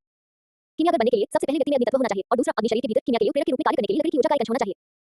हालांकि याओ चेन के शोध के अनुसार यदि वास्तव में कोई अन्य विकल्प न हो तो कोई व्यक्ति शुद्धिकरण के लिए सीधे लौकिक ज्वाला का उपयोग कर सकता है। लकड़ी की ऊर्जा के प्रेरण के बिना रसायन शास्त्र की सफलता दर काफी कम हो जाएगी, लेकिन यदि किसी व्यक्ति के पास पर्याप्त शक्तिशाली आत्मबोध हो तो भी शुद्धिकरण करना लगभग संभव है। हालांकि इसका प्रभाव सामान्य रसायन शास्त्रियों द्वारा किए गए शुद्धिकरण से थोड़ा कम होगा। हालांकि इसका फायदा यह है कि ऐसी कठिन परिस्थितियों में ज़ियाओ युआन रसायन शास्त्र का काफी अनुभव अर्जित कर सकता है। लेकिन जब से उसने रसायन विद्या सीखी है तब से लेकर अब तक ज़ियाओ युआन का रसायन विद्या कौशल मुश्किल से एक श्रेणी की रसायन के स्तर तक पहुंचा है। वर्तमान रसायन विद्या सम्मेलन में यदि केवल औषधीय सामग्रियों को परिष्कृत करने के कौशल की बात हो तो ज़ियाओ युआन के पास अभी भी प्रतिस्पर्धा करने का मौका है, लेकिन यदि बात संपूर्ण औषधीय गोलियों को परिष्कृत करने की हो। हालांकि शियाओ युआन की स्थिति के लिए याओ चेन ने पहले से ही कुछ नए कीमियावी तरीके तैयार कर रखे हैं। फाइटिंग महाद्वीप पर एकमात्र व्यक्ति होने के नाते जिसके पास वर्तमान में 5 लोग गुण हैं, ज़ियाओ युआन औषधीय गोली के प्रभाव को पूरी तरह से लक्षित कर सकता है और शोधन प्रक्रिया के दौरान औषधीय गोली के प्रभाव को बढ़ाने के लिए अग्नि और लकड़ी के अलावा अन्य गुणों की 2 चीजों को जोड़ सकता है। याओ चेन के अनुमान के अनुसार यदि यह वास्तव में सफल होता है तो शियाओ युआन द्वारा परिष्कृत औषधीय गोली और भविष्य में उनकी कीमियागिरी भी यदि वह कुछ सूत्रों पर शोध करते हैं तो पूरी तरह से उनकी अनूठी पहचान बन सकती है जो सीमित संभावनाओं का वादा करती है। इस विचार से शियाओ युआन भी बेहद खुश हो गया। अगर किसी और ने यह बात कही होती नहीं, आम लोग शायद इस बात के बारे में सोचते भी नहीं और अगर वे सोचते भी तो ज़ियाओ युआन बस यही सोचता कि उनकी कल्पना शक्ति कुछ ज्यादा ही सक्रिय है।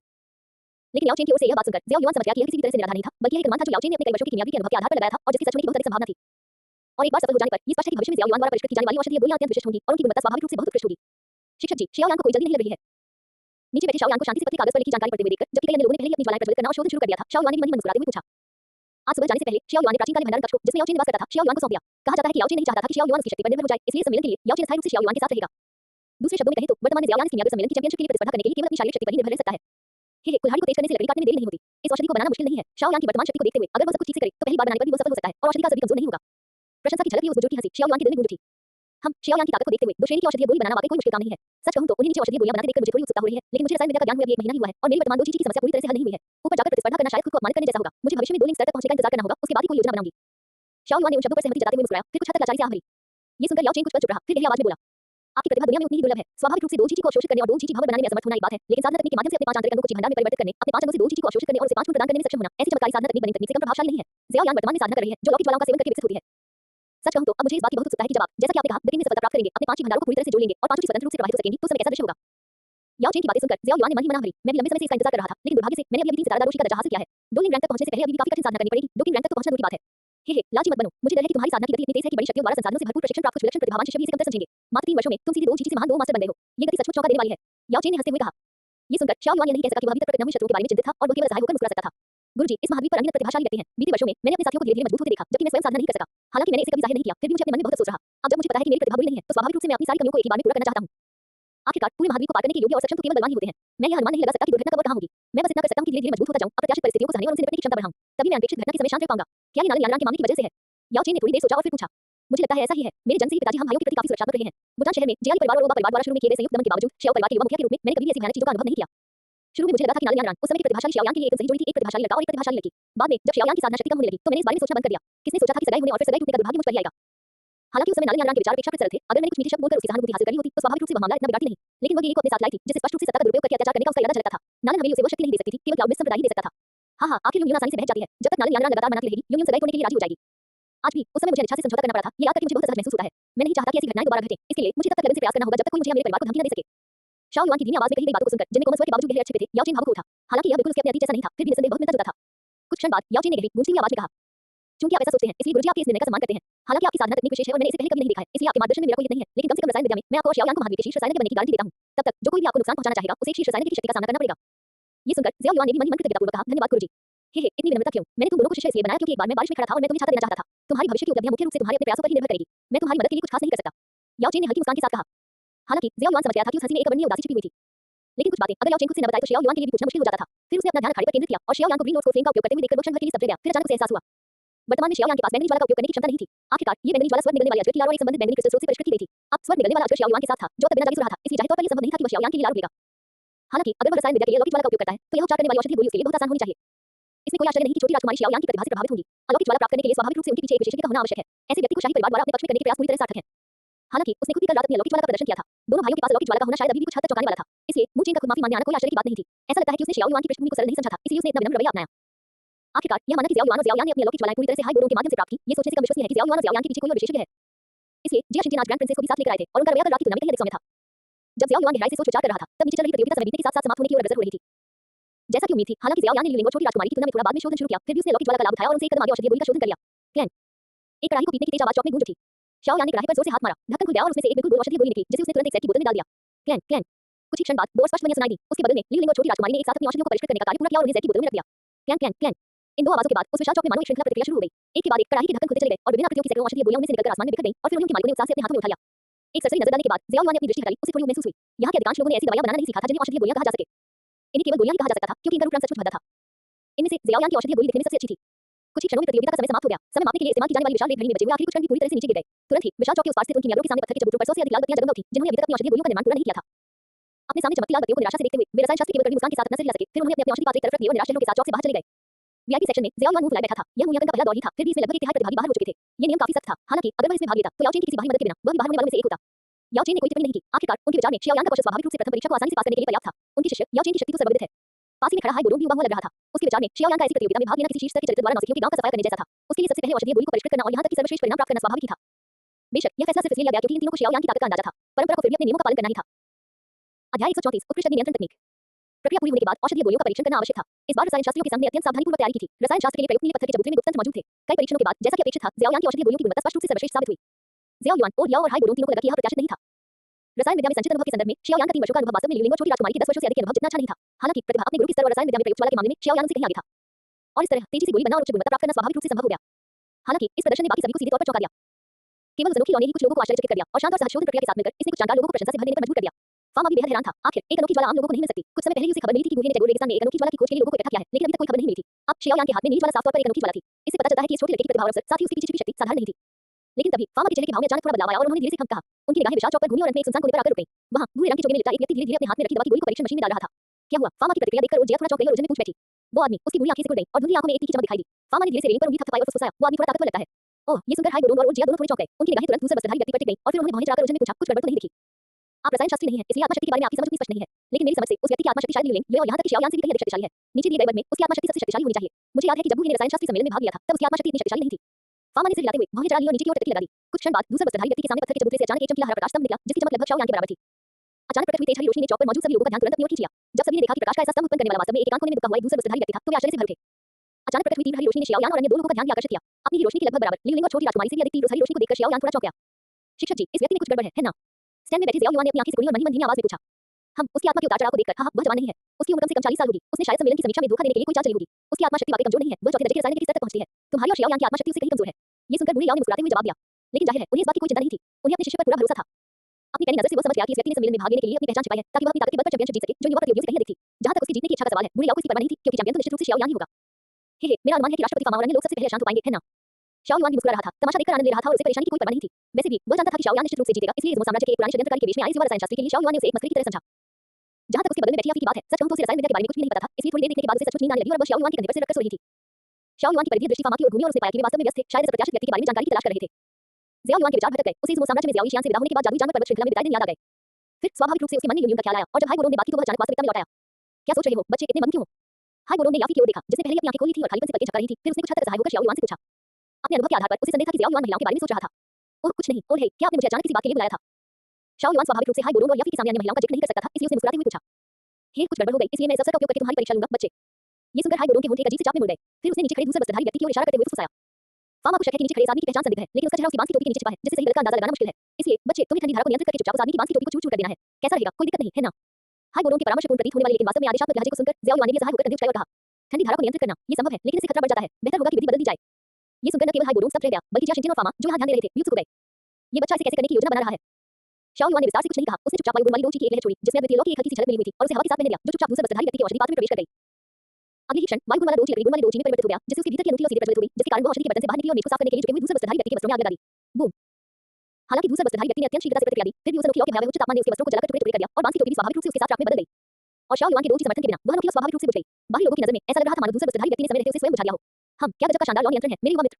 ये दृश्य देखकर फार्मा ने हैरानी से कहा और शियाओ युआन के प्रति उनके संबोधन में थोड़ा और सम्मान झलकने लगा। हे, ये जूनियर तो खुद को मूर्ख बना रहा है। शियाओ युआन मुस्कुराया और अपने हाथों को जोड़कर बोला, लेकिन वह मन ही मन काफी उत्साहित था। अभी किए गए उस कदम से उसे बहुत अच्छा महसूस हुआ। जब वह लौकिक स्तर पर पहुंच जाता है और उसके पांचों भंडारों में दोची वास्तव में स्वतंत्र रूप से प्रवाहित होने लगती है, तो उसे डर रहता है कि शत्रुओं का सामना करते समय बाहरी दोची में भी गुण परिवर्तन हो सकता है। ये निश्चित रूप से अचानक जीत हासिल करने के लिए एक बेहतरीन जादुई खजाना है। पंचतत्वों द्वारा दर्शाए गए 5 प्रकार के गुण इस संसार के लगभग सभी गुणों को समाहित करते हैं। दूसरे शब्दों में दोची गुण दमन के संदर्भ में ज़ियाओ युआन शुरू से ही अजय स्थिति में था। लेकिन तब अखाड़े में हंगामा मच गया। पता चला कि जिस व्यक्ति की बांस की टोपी गायब हो गई थी और जिसके कपड़े फटे हुए थे, वह वास्तव में 20 साल से कम उम्र का युवक था। वह तो शियाओ यान से भी छोटा दिखता था। हालांकि इस युवक को देखकर ज़ियाओ युआन को थोड़ा मजाक लगने लगा, क्योंकि इस समय वो युवक नीली आंखों से घूर रहा था और शियाओ यान पर बर्फीली निगाहें लगाए हुए था, जो खुद भी आश्चर्यचकित होकर उसे देख रही थी। पफ! शियाओ युआन हंसा, फिर उसने अपना मुंह ढक लिया। इस व्यक्ति की आत्मा को बोध करने की क्षमता काफी अच्छी थी, जिससे वह अद्वितीय लौ के उतार चढ़ाव को महसूस कर सकता था।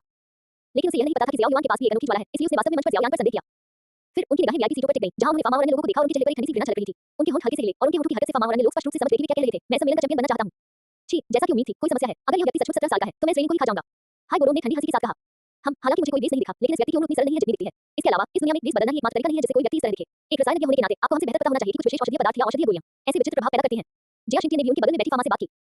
कुछ ऐसी विचित्र औषधीय गोलियां सचमुच मौजूद हैं जो किसी व्यक्ति की उम्र को कम दिखा सकती हैं, लेकिन वे सभी औषधीय गोलियां अत्यंत दुर्लभ और बेहद मुश्किल से तैयार की जाती हैं। हालांकि अगर किसी को ऐसी कोई गोली मिल भी जाए, तो जब तक वो खुद अपनी उम्र न बता दे, बाकी लोगों के लिए शायद ये पहचानना मुश्किल होगा। फार्मा ने सिर हिलाया और सोचने लगी। ये सुनकर ज़ियाओ युआन का चेहरा थोड़ा अजीब हो गया। उसे अचानक हॉल ऑफ सोल्स की तकनीक पसंद आ गई। आखिर हॉल ऑफ सोल्स में किसी व्यक्ति की आत्मा को सीधे उसके शरीर से बाहर निकालने का तरीका था, जो स्थिति के लिए एकदम सही था। आखिरकार औषधीय गोलियां शरीर के बाहरी आवरण को तो बदल सकती हैं, लेकिन वे किसी व्यक्ति की आत्मा को नहीं बदल सकती। जहां एक ओर ज़ियाओ युआन के मन में तरह-तरह के विचार उमड़ रहे थे, वहीं दूसरी ओर फार्मा और जिया शिंटिन बिल्कुल असहाय थे। मौजूदा हालात में उनके पास कोई बेहतर उपाय नहीं था और वे केवल यही उम्मीद कर सकते थे कि उनके अपने चुने हुए खिलाड़ी सम्मान के लिए लड़ेंगे। हालांकि हाय बोरोन ने आत्मविश्वास से मुस्कुराते हुए कहा, ज़ियाओ युआन की ताकत को जानते हुए वो इस प्रतियोगिता को लेकर बिल्कुल भी चिंतित नहीं था। छठी श्रेणी की औषधीय गोलियां बनाने में सक्षम एक कीमियागर के लिए चौथी श्रेणी की कीमियागर को संभालना क्या आसान नहीं होगा। कुछ देर बाद सम्मेलन फिर से शुरू हुआ और दूसरा मूल्यांकन भी शुरू हो गया। इस बार उन्हें तीसरे दर्जे की एक औषधीय गोली, पवन प्रेरणा गोली को परिष्कृत करना था। इसका प्रभाव यह था कि यह गोली उपयोगकर्ता को थोड़े समय के लिए दुनिया में मौजूद पवन संबंधी ऊर्जा के प्रति अत्यधिक संवेदनशील बना देती थी, जिससे उसकी गति बढ़ जाती थी। आम लोगों के लिए ये कुछ हद तक उपयोगी था, लेकिन ज़ियाओ युआन के लिए ये पूरी तरह से चिकन की पसली के समान था। इसलिए उसे इस औषधीय गोली में ज्यादा दिलचस्पी नहीं थी, लेकिन उसे शियाओ यान और अन्य लोगों की रसायन विद्या की तकनीकों पर पूरा भरोसा था।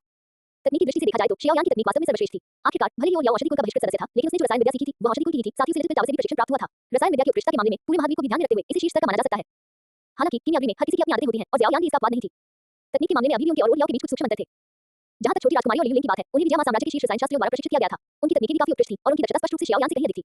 लेकिन दूसरा वस्त्रधारी व्यक्ति दिलचस्प था। उसकी तकनीक शियाओ यान और बाकी दोनों से थोड़ी कमजोर थी, लेकिन उसकी दक्षता स्पष्ट रूप से कहीं अधिक थी। यही कारण था कि फार्मा और बाकी लोग उसे देखते ही समझ गए कि उसमें कुछ गड़बड़ है। 17 साल के लड़के के लिए चाहे वह गर्भ से ही रसायन विद्या सीख रहा हो, इस स्तर तक पहुंचना मुश्किल होता। विशेषकर इज़्मो साम्राज्य जैसी जगह में जहां विश्व के उस्ताद बेखौफ घूमते हैं, ऐसे उच्च कोटि के रसायन शास्त्रियों को तैयार करना और भी असंभव होगा। लेकिन इन लोगों की रसायन विद्या का अवलोकन करने से ज़ियाओ युआन को भी बहुत लाभ हुआ। कहावत के अनुसार जब तीन लोग एक साथ चलते हैं, तो उनमें से एक ऐसा जरूर होता है जो मेरा शिक्षक बन सकता है। ये देखते हुए कि रसायन विद्या के लिए उसकी अपनी प्रतिभा स्थायी रूप से अपर्याप्त थी, ज़ियाओ युआन की रसायन विद्या के प्रत्येक प्रयास की कठिनाई निराशाजनक थी। यदि वो लियाओ की ताकत का ज्ञान न होता और रसायन विद्या में उनके निर्णय पर भरोसा न होता, तो ज़ियाओ युआन के बाद एक असफलताओं से उबरने में सक्षम न हो पाता। आखिरकार हर असफलता का मतलब औषधीय सामग्रियों को जलाना और सोने के सिक्कों को जलाना था। हालांकि औषधीय सामग्री और सोने के सिक्के शाओ युआन के लिए वास्तव में कुछ भी नहीं थे, जिसे अब मृतक परिवार का समर्थन प्राप्त था, लेकिन एक गरीब व्यक्ति होने के नाते शाओ युआन को उन औषधीय सामग्रियों को बर्बाद करने से वास्तव में दुख हुआ। उसने नीचे रखी औषधीय सामग्रियों पर एक नजर डाली, फिर शियाओ यान को देखकर जिसके चेहरे पर हैरानी का भाव था, लेकिन फिर भी वह औषधीय गोलियां बनाने के लिए अपनी भट्टी खोल रहा था, शियाओ यान की भौहें तन गईं। इस नुस्खे में 9 प्रकार की औषधीय सामग्री दी गई थी, लेकिन औषधीय गुणों के विश्लेषण से स्पष्ट है कि इनमें से एक औषधीय सामग्री इस नुस्खे में नहीं होनी चाहिए। विंड चेजिंग पिलकांतिन लक्ष्य गति बढ़ाना था। हालांकि इन 9 औषधीय सामग्रियों में से थिकट गैनोडर्मा में प्रतिरक्षा को मजबूत करने, उपयोगकर्ता के डोज की परिसंचरण को धीमा करने और डोज की उग्र प्रकोप को दबाने का प्रभाव था। ये स्पष्ट रूप से विंड चेजिंग पिल के औषधीय गुणों के बिल्कुल विपरीत था, जो एक फुर्तीली मार्ग का अनुसरण करता था। शियाओ यान अभी अनुभवहीन थी और उसे इस बात का जरा भी अंदाजा नहीं था कि नुस्खे में कोई समस्या है। दूसरी ओर शियाओ युआन इस बात को समझ गया था। आखिरकार उसके पास अपने पिछले जीवन की यादें थी और उसे चिकित्सा संबंधी कुछ जानकारी भी थी। रसायन विद्या सीखते समय उसने तुलना की और इस प्रकार पाया कि दोनों लोगों में औषधियों की अनुकूलता में एक निरंतर समानता मौजूद है। और इस तरह की सोच के साथ कीमियावी सीखने, औषधीय गुणों और नुस्खों की संरचना का अध्ययन करने से संबंधित तार्किक सोच विकसित करना भी बहुत आसान हो गया। इसलिए ज़ियाओ युआन एक नजर में ही समझ गया कि यह नुस्खा गलत था। अध्याय 135 मुजान, जो व्यक्ति झुक सकता है वह खींच सकता है, वही सच्चा पुरुष है। अगर तुम मुझे अभी भाई नहीं कहोगे, तो भविष्य में तुम्हें कभी मौका नहीं मिलेगा। इसमें कोई आश्चर्य की बात नहीं है कि ज़ियाओ यान ने बिना किसी खास परेशानी के मूल्यांकन की दूसरे दौर को भी पास कर लिया। औषधीय सामग्रियों के पहले बैच को चलाने के बाद ज़ियाओ यान ने थिकट गैनोडर्मा में समस्या देखी। फिर उसने एक साथ 8 प्रकार की औषधीय सामग्रियों को परिष्कृत और मिश्रित करके सबको चौंका दिया और दूसरे वस्त्रधारी व्यक्ति से पहले ही अपनी औषधीय गोली तैयार कर ली। अंतिम क्षण में शियाओ यान की गोली संग्रह तकनीक को देखकर याओ याओ ने भाव भंगिमा से एक अवर्णनीय आह भरी। ये नौजवान सचमुच एक जादूगर है, तेज दिमाग वाला। जहां तक ज़ियाओ युआन की बात है, हालांकि उसने पहले कभी इस तरह की गोली संग्रह तकनीक का सामना नहीं किया था, फिर भी वह उतना ही उत्साहित था। किसी प्रतियोगिता में इस तरह का नाटकीय उलटफेर उपन्यासों में पढ़ते समय अविश्वसनीय रूप से रोमांचकारी लगता था और अब इसे अपनी आंखों से देखकर भी उसका खून खौल उठता था। मेरे भाई शियाओ यान का व्यवहार बिल्कुल एक बदमाश जैसा है। इसके तुरंत बाद ज़ियाओ युआन ने अपने बगल में खड़ी फामा की ओर देखा। इससे पहले फामा ज़ियाओ युआन की गोली इकट्ठा करने के साहसी तरीके से आश्चर्यचकित और क्रोधित दोनों थी और उसने गुस्से में रेंग पर एक थप्पड़ मारा था। अब फामा का चेहरा पूरी तरह बदल गया था, वह खुशी से खिल उठा था। पहले और बाद में हुआ ये बदलाव वाकई दिलचस्प था। अच्छा, इसके बाद ज़ियाओ युआन ने उत्साहवर्धन में नेतृत्व किया। आखिरकार वह उसका अपना छोटा भाई था, अगर वह उसकी प्रशंसा नहीं करता तो क्या उसे दूसरों को ऐसा करने देना चाहिए था? याफी की आंखों में प्रशंसा की एक झलक दिखाई दी। फामा और अन्य कीमियागर संघ के सदस्यों की प्रतिक्रियाओं को देखते हुए ये स्पष्ट था कि शियाओ यान की हालिया कार्रवाइयां बेहद जोखिम भरी थी। लेकिन याफी बहुत समझदार था। हालांकि शियाओ युआन की तुलना में थोड़ा कम स्थिर हो सकता था, लेकिन वह किसी भी तरह से लापरवाह नहीं था। इस तरह से व्यवहार करने का साहस दिखाने का मतलब था कि उसमें पर्याप्त आत्मविश्वास था। अब जब वह और शियाओ युआन साथ थे, तो भविष्य में शियाओ युआन उसका देवर बनेगा। ये दोनों भाई निस्संदेह जियामा साम्राज्य के शिखर पर और यहां तक कि महाद्वीप के शिखर पर भी विराजमान होंगे। शियाओ युआन की साथी होने के नाते वह स्वाभाविक रूप से जियामा साम्राज्य में केवल एक परिवार की मुखिया बनकर नहीं रहना चाहती थी। चाहे पारिवारिक संबंधों के नजरिए से हो या परिवार के हितों के नजरिए से, शियाओ यान को अपने पक्ष में करना एक महत्वपूर्ण मामला था। हालांकि शियाओ यान आमतौर पर शियाओ युआन की बातें सुनती थी, लेकिन शियाओ युआन के लिए शियाओ यान के साथ ऐसे मामलों पर चर्चा करना उचित नहीं था। परिवार की ईमानदारी अभी भी प्रदर्शित की जानी चाहिए। क्योंकि वे सगे भाई थे, इसलिए स्वाभाविक रूप से वे अपने सगे भाई को कष्ट देते हुए नहीं देख सकते थे। परिवार को अब जो भी नुकसान हुआ है, उसकी भरपाई भविष्य में कई गुना हो जाएगी। उसे शियाओ युआन पर भरोसा था और उसे लोगों के बारे में उसके विवेक पर भी भरोसा था। इस प्रकार उसने अवचेतन रूप से अपनी निगाहें हाय बोरोन और मृत्यु तेंशान की ओर मोड़ लीं, जो परिवार के दो निर्णय लेने वाले व्यक्ति थे। उसने पाया कि दोनों बुजुर्गों ने भी एक दूसरे को अर्थपूर्ण निगाहों से देखा, जिससे स्पष्ट था कि वे एक ही विचार साझा कर रहे थे। अगर मृतक परिवार को याफी जितनी उत्कृष्ट कोई दूसरी महिला सदस्य नहीं मिलती, तो शायद वे याफी और शियाओ युआन से शियाओ यान को किसी से मिलवाने के लिए कह चुके होते। पास ही बैठी राजकुमारी याओ ये भी सोच में डूबी हुई लग रही थी। शियाओ परिवार के ये दोनों भाई वाकई असाधारण थे। एक तो युद्धकला में अविश्वसनीय रूप से शक्तिशाली था, यहाँ तक कि उसने दो युआन के विशेषज्ञ ग्रैंड को भी हरा दिया था। दूसरा रसायन विद्या में असाधारण रूप से प्रतिभाशाली था। इन दोनों भाइयों के साथ भविष्य के जियामा साम्राज्य में शियाओ परिवार का अवश्य ही स्थान होगा।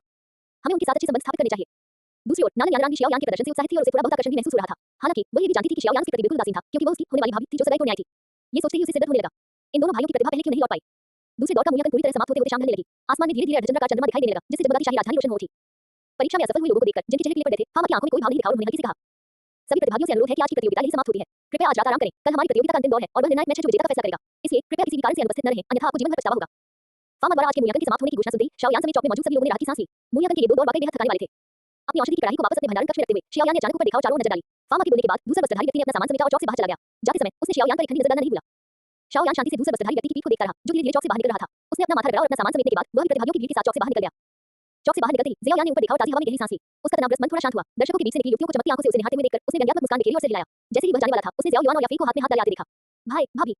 हालांकि याफी ने अभी तक आधिकारिक तौर पर परिवार में शादी नहीं की थी, लेकिन शाओ यान बहुत समझदार था और उसने पहले ही सोच समझकर अपना पता बदल लिया था। आपने अच्छा प्रदर्शन किया, लेकिन प्रतियोगिता के दूसरे दौर में आपको कुछ हार का सामना करना पड़ा। कल प्रतियोगिता पूरी तरह समाप्त होने के बाद मैं इस प्रक्रिया के दौरान उत्पन्न हुई समस्याओं पर आपके साथ चर्चा करूंगा। ये सुनकर ज़ियाओ यान एक पल के लिए स्तब्ध रह गया, फिर तुरंत समझ गया कि इसमें याओ लाओ का भी कुछ छिपा है। उसने सिर हिलाकर कहा, हम ठीक है, चलो चलते हैं। मुझे पता है कि तुम थोड़ी देर आराम करना चाहते हो, लेकिन अभी हम आराम नहीं कर सकते। हमें अभी और भी काम करने हैं। शाओ युआन मुस्कुराया और फिर शाओ यान को शाही राजधानी की पूर्वी द्वार की ओर ले गया। वहां और क्या करने के लिए है?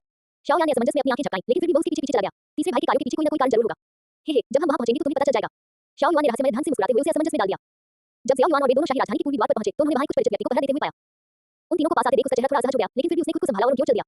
मुझान, तुम यहाँ क्यों हो? शाओ युआन ने कुछ आश्चर्य के साथ पूछा। खांसी, क्या इसलिए नहीं है क्योंकि बुरे आदमी ने मुझे यहाँ द्वार की रखवाली के लिए छोड़ दिया है? और वजह, भाई शाओ को तो अंदाजा हो ही जाना चाहिए, है ना? मुझान ने अपना सिर खुजाते हुए असहज भाव से कहा। इसके तुरंत बाद जाहिर तौर पर इस विषय को आगे न बढ़ाने की इच्छा रखते हुए मुझान ने कहा, भाई शाओ, आपके पास शहर की दीवार पर आने का समय क्यों है? काश किसी को लेने आ पाते। शाओ युआन मुस्कुराए और सिर हिलाया। तो फिर यहाँ यूं ही खड़े मत रहो, शहर की दीवार तक आओ, हमारे मुंह परिवार में अभी भी इतनी इज्जत बाकी है। मुझान ने अपना भाषण समाप्त किया और उत्साहपूर्वक उन्हें आमंत्रित किया। इस व्यवहार से शाओ यान और याफी दोनों आश्चर्यचकित रह गए। उन्हें इस अहंकारी व्यक्ति के ऐसे पहलू की उम्मीद नहीं थी। हालांकि ज़ियाओ युआन इसका कुछ हिस्सा अनुमान लगा सकता था।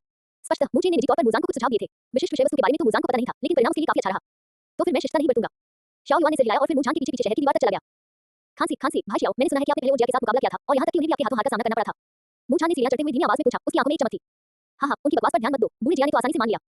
शाओ युआन स्वाभाविक रूप से यह सच नहीं कह सकता था कि वह बहुत बढ़िया था और उसने सीधी जिया शिनजियन की दाढ़ी का एक हिस्सा चला गया, इसलिए उसने विनम्रता से हाथ हिलाया और कहा, अरे भाई शाओ तो बड़े ही विनम्र हैं, ये बात मुझे कुल प्रमुख बुजुर्ग ने बताई थी, तो ये झूठ कैसे हो सकती है? सच में उस दिन मैंने भाभी के प्रति लापरवाही बरती थी। भाभी आज यहाँ है, इसलिए मैं आपसे माफी मांगता हूँ। मैं मुझान थोड़ा रुका हूँ और कभी-कभी बिना सोचे समझे बोल देता हूँ, लेकिन भाई शाओ जैसे काबिल लोगों की मैं तारीफ करता हूँ। कह सकते हैं कि हमारी जान पहचान झगड़े से ही हुई। हाँ हाँ। मुझान ने पहली बार अपना रवैया काफी नरम किया और याफी से भी माफी मांगी। हम याफी भी मुझान की अप्रत्याशित हरकतों से कुछ हद तक हैरान थी, लेकिन उसने तुरंत प्रतिक्रिया दी, फिर हल्की सी मुस्कान के साथ सिर हिलाया। शाओ यान किनारे पर कोई स्पष्ट जवाब नहीं दे रहा था। ये केवल इसलिए संभव था क्योंकि मुझान ने शाही राजधानी में नालन हवेली में गड़बड़ी पैदा की थी। अगर यह शाही राजधानी के बाहर हुआ होता, तो उसे पूरा यकीन था कि उसका तीसरा भाई पल भर में इस आदमी की हड्डियों को राख में बदल देता, उसे बिना किसी निशान के गायब कर देता, जिससे जांच के लिए कोई सबूत नहीं बचता। अपने लोगों के लिए तीसरा भाई वास्तव में एक महान व्यक्ति था, लेकिन अपने दुश्मनों के लिए वह बिल्कुल एक राक्षस के समान था। याफी को भी सिर हिलाते देख मुझान ने चैन की सांस ली। जब से उसे शाओ युआन की भयानक युद्ध शक्ति के बारे में पता चला था, तब से वह अपने कबीले के मुखिया की चिंताओं को समझ गया था। शाओ युआन की वर्तमान क्षमता को देखते हुए मुंह परिवार उसे उकसाने का जोखिम नहीं उठा सकता था। अगर उन्होंने उसे हद से ज्यादा उकसाया, तो वह मौके पर ही हाई गुरुओं को बुलाकर मुंह परिवार का सफाया करवा सकता था।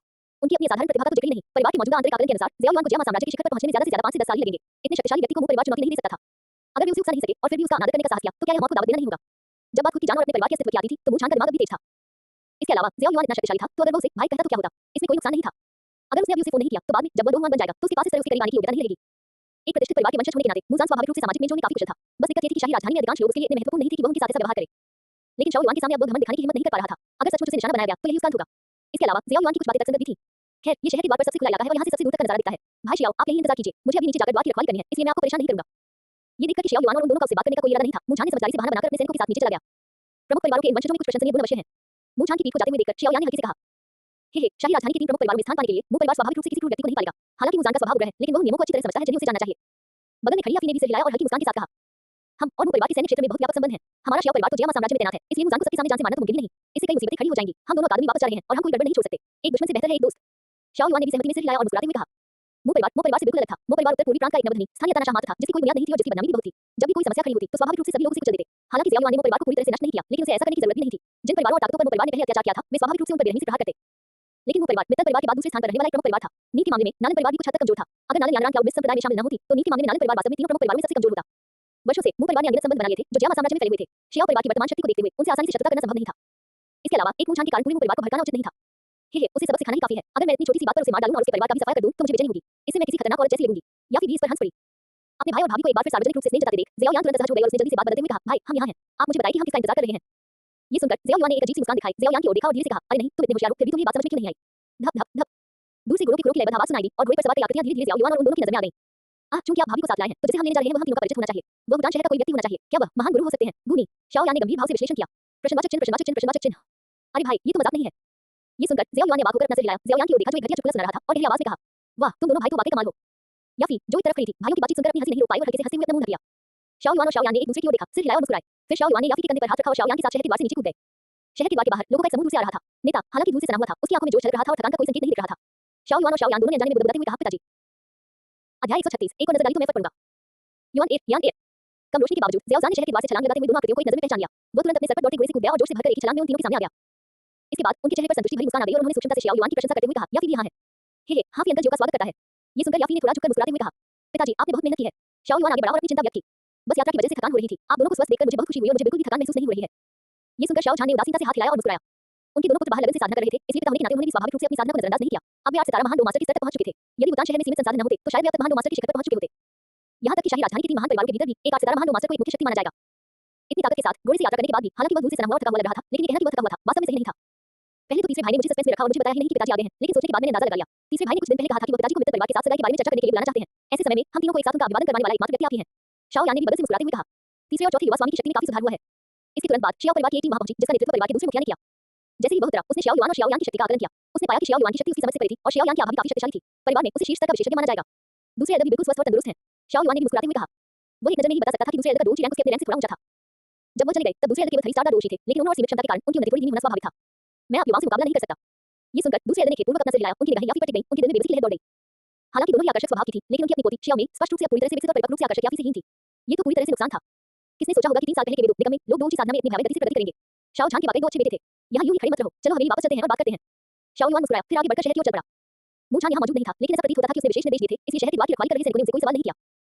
समूह शाही राजधानी की चौड़ी और हलचल भरी सड़कों पर चल रहा था, उनकी आंखों में भावनाओं की झलक दिखाई दे रही थी। इस बार सियाओ जान जिन लोगों को साथ लाया था, उनमें से अधिकतर सियाओ परिवार के बुजुर्ग थे। उन्होंने वर्षों पहले शाही राजधानी से पलायन का अनुभव किया था और अपने पुराने घर लौटकर वे आश्चर्यचकित हुए बिना नहीं रह सके। शाही राजधानी में आए हुए मुझे कई साल हो गए हैं, इसका विकास इतनी तेजी से हुआ है कि मैं इसे लगभग पहचान ही नहीं पा रहा हूँ। हाँ, मैंने कभी नहीं सोचा था कि एक दिन हम शाही राजधानी लौटेंगे और ये दिन इतनी जल्दी आ गया। जब तक सभी लोग शियाओ मनु के सामने पहुंचे, तब तक लगभग आधी रात हो चुकी थी। बिना ज्यादा बातचीत या औपचारिकताओं के जियाओ युआन ने हवेली के संबंधित मामलों को परिवार को सौंप दिया। इसके बाद बड़े ने याओ को शियाओ यांग को सौंप दिया और फिर सीधे याफी को सुलाने के लिए ले गए। शियाओ यांग को कल फाइनल में भाग लेना था और उसने वापस आते ही साधना करके अपनी ऊर्जा पुनः प्राप्त करने की योजना बनाई थी, लेकिन फामा द्वारा भेजे गए व्यक्ति ने उसे रात भर के लिए कहीं और बुला लिया। जब तक शियाओ यांग शियाओ मनु में वापस लौटी, तब तक रात के तीसरे पहर का समय हो चुका था। लेकिन औषधीय गोली की विधि का अध्ययन करने के लिए जियाओ यांग पूरी रात जागता रहा और याओ के मार्गदर्शन में उसने 3 पैटर्न नीले रंग की आत्मा की गोली की विधि को यथासंभव अच्छी तरह से समझ लिया। बेशक समझना एक बात है, वास्तविक क्रियान्वयन दूसरी बात है। अगले दिन जब सियाओ युआन तरोताजा होकर याफी के साथ अपने कमरे से बाहर निकला, तो उसने जियाओ यांग को देखा, जिसने पूरी रात औषधीय गोली बनाने की विधि का अध्ययन किया था और उसकी आंखों में ज्ञान की चमक थी। याओ लाओ जैसे महान रसायन शास्त्री के मार्गदर्शन में जियाओ यांग को इस पैटर्न नीले रंग की आत्मा की गोली को परिष्कृत करने में काफी आत्मविश्वास था। आज रॉयल प्लाजा लोगों से खचाखच भरा हुआ था। दर्शकों के बीच खबर फैलते ही रोमांचक रसायन शास्त्र प्रतियोगिता को देखने के लिए अधिकाधिक लोग आकर्षित होने लगे। हालांकि अभी वोर ही हुई थी, लेकिन जिधर भी नजर जाती आज के रसायन शास्त्री सम्मेलन के दर्शक ही दर्शक थे। समय बीतने के साथ सुबह की रोशनी की एक किरण बादलों को चीरते हुए विशाल शहर को रोशन कर गई। जैसे ही सूरज निकला, शाही चौक के कसकर बंद द्वार धीरे-धीरे खुल गए और पल भर में बाहर मौजूद घनी भीड़-भाड़ की तरह अंदर उमड़ पड़ी। जब शियाओ यान और हाई बोरोन प्लाजा के बाहर पहुंचे, तो प्रवेश द्वार पर लोगों की लंबी कतार देखकर वे दोनों स्तब्ध रह गए। फिर उन्होंने असहाय होकर अपना सिर हिलाया। उन्हें उम्मीद नहीं थी कि आज की भीड़ कल की तुलना में और भी ज्यादा उन्मादी होगी। यहाँ तक कि शियाओ युआन और अन्य लोगों को भी वीआईपी सीटों तक पहुंचने के लिए एक विशेष तैयारी का उपयोग करना पड़ा। शाओ युआन और शाओ यांग के पिता होने के नाते शाओ जान स्वाभाविक रूप से वीआईपी सीटों की पहली पंक्ति में बैठने के योग्य थे। वह आज की प्रतियोगिता को शुरू से अंत तक देखेंगे। और दूसरे दो अन्य लोग भी मित्र परिवार की मदद से वीआईपी क्षेत्र में प्रवेश कर गए, लेकिन उनकी स्थिति निश्चित रूप से शियाओ युआन और अन्य लोगों जितनी अच्छी नहीं थी। आज भी याओ लाओ शियाओ युआन के पीछे-पीछे चल रहा था और उसने शियाओ युआन से एक विशाल विचित्र ज्वाला का गोला मांगा। प्रतियोगिता शुरू होने में अभी कुछ समय बाकी था। शियाओ यान प्रतियोगियों से बहस करने में बहुत आलसी था, इसलिए वह सीधे उनके पीछे-पीछे वीआईपी सीटों पर चला गया। 3 प्रकार की नई आत्मा की गोली बनाने के लिए 3 प्रकार की ज्वालाओं की आवश्यकता थी, लेकिन जियाओ यांग के पास फिलहाल केवल एक ही थी। शेष 2 के लिए उसे याओ लाओ से कुछ प्रक्रिया करवाने की आवश्यकता थी। हालांकि यह अनुमान लगाया जा सकता था कि 3 प्रकार की विचित्र ज्वालाओं से परिष्कृत 3 पैटर्न वाली नई आत्मा की गोली का प्रभाव निस्संदेह बेहतर होगा, लेकिन इसे परिष्कृत करने की कठिनाई बढ़ जाएगी। लेकिन इस मामले में जियाओ यांग को कुछ हद तक भरोसा था। हालांकि उसे औषधीय गोली को परिष्कृत करने के लिए 2 प्रकार की विचित्र ज्वालाओं को उधार लेना पड़ा, लेकिन न तो याओ लाओ की ऐसी शीतल ज्वाला और न ही शियाओ यांग की न्यान जुड़वा ज्वालाएं शियाओ यांग के लिए बहुत ही प्रतिकारक थी। ये फेन जो दो की हुई पुण्यता के कारण हो सकता है, या शायद स्वयं जियाओ यांग को विचित्र ज्वालाओं से विशेष लगाव था। किसी भी स्थिति में जियामा साम्राज्य द्वारा तैयार की गई औषधीय गोली की 3 सामग्रियों के साथ अल्केमिस्ट गिल्ड में जियाओ यांग को पूरा भरोसा था कि वह सफलतापूर्वक रसायन तैयार करके इस सम्मेलन की चैंपियनशिप जीत लेगा। उसे यह चैंपियनशिप जीतनी ही थी। प्रतीक्षा का समय लंबा नहीं था। जैसे ही मूल्यांकन शुरू होने वाला था, जियाओ युआन ने आखिरकार अपनी हथेली पलटी और उसकी हथेली पर एक ठंडी सफेद अंगूठी और एक गर्म काली सफेद अंगूठी दिखाई दी। उन्हें शियाओ यांग को सौंपने के बाद शियाओ युआन मुस्कुराया और उसे प्रोत्साहित करते हुए कहा, आगे बढ़ो, मुझे तुम पर भरोसा है। यान आगे बढ़ो। शियाओ झान ने भी मुस्कुराते हुए उसे प्रोत्साहित किया। आगे बढ़ो छोटे भाई शियाओ यान। याफी ने भी बदल से हल्की मुस्कान के साथ उसे प्रोत्साहित किया। हिम्मत रखो, बस अपना सर्वश्रेष्ठ प्रदर्शन करो। याओ लाओ की आवाज शियाओ यान के दिल में भी गूंज उठी। ठीक है, मैं जा रहा हूं। ये सुनकर शियाओ यान ने सिर हिलाकर गहरी सहमति दी, फिर नीचे कूदकर अखाड़े में प्रवेश किया। इस तरह के भव्य प्रवेश द्वार ने तुरंत ही बहुत ध्यान आकर्षित किया। अरे उसे देखो, वह कल का सर्वश्रेष्ठ प्रदर्शन करने वाला खिलाड़ी है और वह इतना युवा है। मैंने सुना है उसका नाम शियाओ यान है ना? उसे देखकर लगता है कि वह भी 20 साल का भी नहीं होगा, है ना? वाकई ईर्ष्या करने लायक है। इस आकलन के अनुसार ऐसा लगता है कि केवल वही इज़्मो साम्राज्य के उस दूसरे वस्त्रधारी युवक का मुकाबला कर सकता है। अगर उसने कल कोई कदम न उठाया होता, तो शायद सर्वश्रेष्ठ प्रदर्शन का पुरस्कार इज़्मो साम्राज्य के उस व्यक्ति को ही मिल जाता। आज सबसे अहम मुकाबला है। मुझे उम्मीद है कि वह इज़्मो साम्राज्य के उस आदमी को हरा देगा, वरना इस बार केमिस्ट को काफी शर्मिंदगी उठानी पड़ेगी। हाँ, शियाओ यान, वह ठीक ही होगा, है ना? हाय बोरोन झुककर अपनी ठुड्डी सहलाते हुए पूछने लगा। एंड हाय, चिंता मत करो, चैंपियन निश्चित रूप से शियाओ यान ही होगा। शियाओ युआन ने होठों पर मुस्कान लिए काफी दृढ़ स्वर में कहा। फामा द्वारा नियमों की घोषणा समाप्त करने के बाद मूल्यांकन आधिकारिक तौर पर शुरू हो गया। मूल्यांकन के इस तीसरे दौर में गिल्ड प्रतियोगियों को किसी भी प्रकार की सहायता प्रदान नहीं करेगा। इस शर्त के साथ कि औषधीय गोली की विधि और सामग्री दोनों स्वयं तैयार करनी होगी। प्रतियोगियों को अपनी क्षमताओं के अनुरूप एक औषधीय गोली को सफलतापूर्वक परिष्कृत करना होगा। अंतिम विजेता का चयन स्वाभाविक रूप से उनके द्वारा परिष्कृत औषधीय गोली की श्रेणी और व्यावहारिक मूल्य के आधार पर किया जाएगा। इस तरह के अप्रत्याशित परीक्षा प्रश्न ने कई लोगों को चौंका दिया। स्टैंड से सब कुछ देख रहे जियाओ युआन को ज्यादा घबराहट महसूस नहीं हुई। एक कीमियागर के रूप में यदि किसी के भंडार वलय में हमेशा कुछ औषधीय गोलियों की सामग्री और नुस्खे मौजूद नहीं होते, तो ये कहना मुश्किल होगा कि वह एक योग्य कीमियागर था। इस अंतिम चरण में न केवल प्रतियोगी के व्यक्तिगत रसायन शास्त्र के स्तर का परीक्षण किया जाता था, बल्कि उसकी नींद, अनुकूलन क्षमता और अन्य बहुआयामी क्षमताओं का भी परीक्षण किया जाता था। इसलिए कुछ समय तक अखाड़े में किसी ने भी तुरंत रसायन विद्या का अभ्यास शुरू नहीं किया। लंबे समय तक विचार विमर्श और मौन के बाद समृद्ध पृष्ठभूमि वाली छोटी राजकुमारी और लियू लिंग ने गतिरोध को तोड़ा। उनके औषधि पात्र एक हरा और एक लाल दोनों ही 5वें दर्जे के थे। औषधि पात्र इसके विपरीत जियाओ यान द्वारा इस्तेमाल किया जाने वाला गहरे लाल रंग का औषधि पात्र केवल द्वितीय श्रेणी का था, जो निसंदेह कहीं अधिक साधारण था। वह कुछ नहीं कर सकता था। उसके पास एक अच्छा प्रहार तो था। याओ लाओ का काला दानव प्रहार उसे बिना किसी समस्या के उधार दिया जा सकता था, लेकिन अगर वह काला दानव प्रहार प्रकट हो जाता, तो शायद इस रसायन शास्त्री सम्मेलन को जारी रखने की आवश्यकता ही नहीं रहती। यहाँ तक कि पिल्किंग भी शायद उस काले दानव प्रहार को पाने के लिए दौड़ पड़ता। इस दृश्य को देखकर शियाओ युआन के चेहरे पर एक अजीब सा भाव आ गया। अब उसे रसायन शास्त्र की थोड़ी समझ आ गई थी। जियाओ यान द्वितीय श्रेणी का छात्र था। औषधि का पात्र 3 प्रकार की विचित्र ज्वालाओं की निरंतर जुजन को सहन नहीं कर सका। उसने सोचा कि क्या फामा ने उसे एक नया दिया था। हालांकि याओ लाओ ने कहा था कि औषधियों को बनाने में औषधि पात्र बहुत सहायक होते हैं, लेकिन वे केवल बाहरी साधन मात्र हैं। एक रसायनज्ञ के लिए सबसे महत्वपूर्ण उसकी अपनी शक्ति होती है। सच्चे महान गुरु अपनी हथेली में ही औषधि पात्र बना सकते हैं और बिना किसी प्रतिबंध के अपनी इच्छानुसार औषधियां बना सकते हैं। लेकिन जब जियाओ यान ने वह लाल रंग का औषधि पात्र निकाला, तो इससे कई लोगों के चेहरे पर आश्चर्य के भाव आ गए। आखिरकार सभी को लगा था कि प्रतियोगी अपनी सबसे अच्छी वस्तु अंत में प्रदर्शित करेगा, लेकिन उन्हें उम्मीद नहीं थी कि बिल्कुल अंत में भी शियाओ यान जो वस्तु प्रदर्शित करेगा वह इतनी साधारण होगी। इसके बाद छोटी राजकुमारी लिंगलिंग और दूसरे वस्त्रधारी व्यक्ति ने अपने तुरुप के पत्ते एक नीली एक बुरी और एक काली को प्रकट किया जिसने वास्तव में बहुत ध्यान आकर्षित किया। हालांकि आपकी लपटों की तुलना में ज़ियाओ यान के हारने की कोई संभावना नहीं थी। जैसा कि उम्मीद थी, हर कोई अपनी भावनाओं को छिपा रहा था। विभिन्न रंगों की ज्वालाओं को देखकर शाओ यान अचानक धीरे से मुस्कुराया, धीरे से अपनी हथेली उठाई, उंगली से झटका दिया और अचानक एक सुंदर नीली ज्वाला फूट पड़ी, जिससे चौक का तापमान तुरंत बढ़ गया। इस समय छोटी राजकुमारी और अन्य लोगों के हाथों में जो विभिन्न ज्वालाएं पहले उत्साह से उछल रही थी, वे काफी सुस्त पड़ गईं। जब कोई विचित्र ज्वाला प्रकट होती है, तो बाकी सभी ज्वालाएं उसके सामने झुक जाती हैं। नीचे के दृश्य को देखकर ज़ियाओ युआन भी मुस्कुराया। एक तरह से ज़ियाओ युआन ज्वालाओं का सम्राट बनने के मार्ग पर अग्रसर था और ज़ियाओ युआन भी अपने भविष्य को लेकर उतना ही उत्सुक था।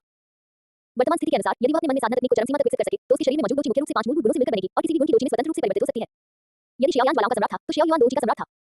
जैसे जैसे उनके विचार प्रवाहित होते गए, नीचे मौजूद प्रतियोगियों ने औषधीय गोलियों को परिष्कृत करना शुरू कर दिया था। औषधीय गोलियों की सामग्री निकालना एक बहुत ही समय लेने वाली प्रक्रिया थी। हालांकि ज़ियाओ ज़ान को रसायन शास्त्र की समझ नहीं थी, फिर भी वो समझ गया कि उसके सबसे छोटे बेटे की गति सबसे तेज थी और ये देखकर उसके चेहरे पर तुरंत खुशी झलक उठी। शाओ यान का शोधन बहुत सहजता से हुआ। कल रात याओ लाओ के मार्गदर्शन में यद्यपि यह उसका पहला शोधन था, फिर भी उसकी गतिविधियां उतनी स्थिर नहीं थी, बल्कि शोधन करते समय वह अधिक सहज महसूस करने लगा। जब ज़ियाओ यान ने औषधीय गोली की सामग्री निकालने का काम पूरा कर लिया और औषधीय गोली का संवेदन शुरू किया, तो कई लोगों ने भी उसका अनुसरण किया और समय समय पर असफल संवेदन की आवाजें सुनाई देने लगी।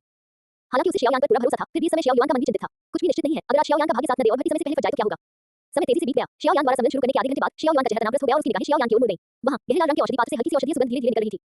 ऐसा लगता है कि सब कुछ बहुत सुचारू रूप से चल रहा है। औषधीय गोली बहुत जल्दी तैयार हो जाएगी। पास ही में रहने वाली फामा की भी यही राय थी। हालांकि केवल एक साधारण वन पैटर्न के लिंक से कीमिया का सम्मेलन चैंपियनशिप जीतना संभव नहीं होगा।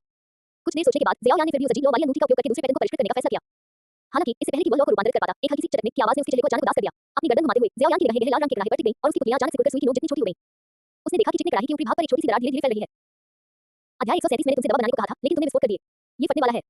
स्टैंड में बैठे शाओ युआन और अन्य लोगों ने भी कुछ देखा और उनके चेहरे के भाव बदल गए। फामा और बाकी लोगों का दिल एकदम बैठ गया। जाहिर तौर पर उन्हें उम्मीद नहीं थी कि नेतृत्व कर रहे शियाओ यान को इतनी छोटी सी समस्या का सामना करना पड़ेगा।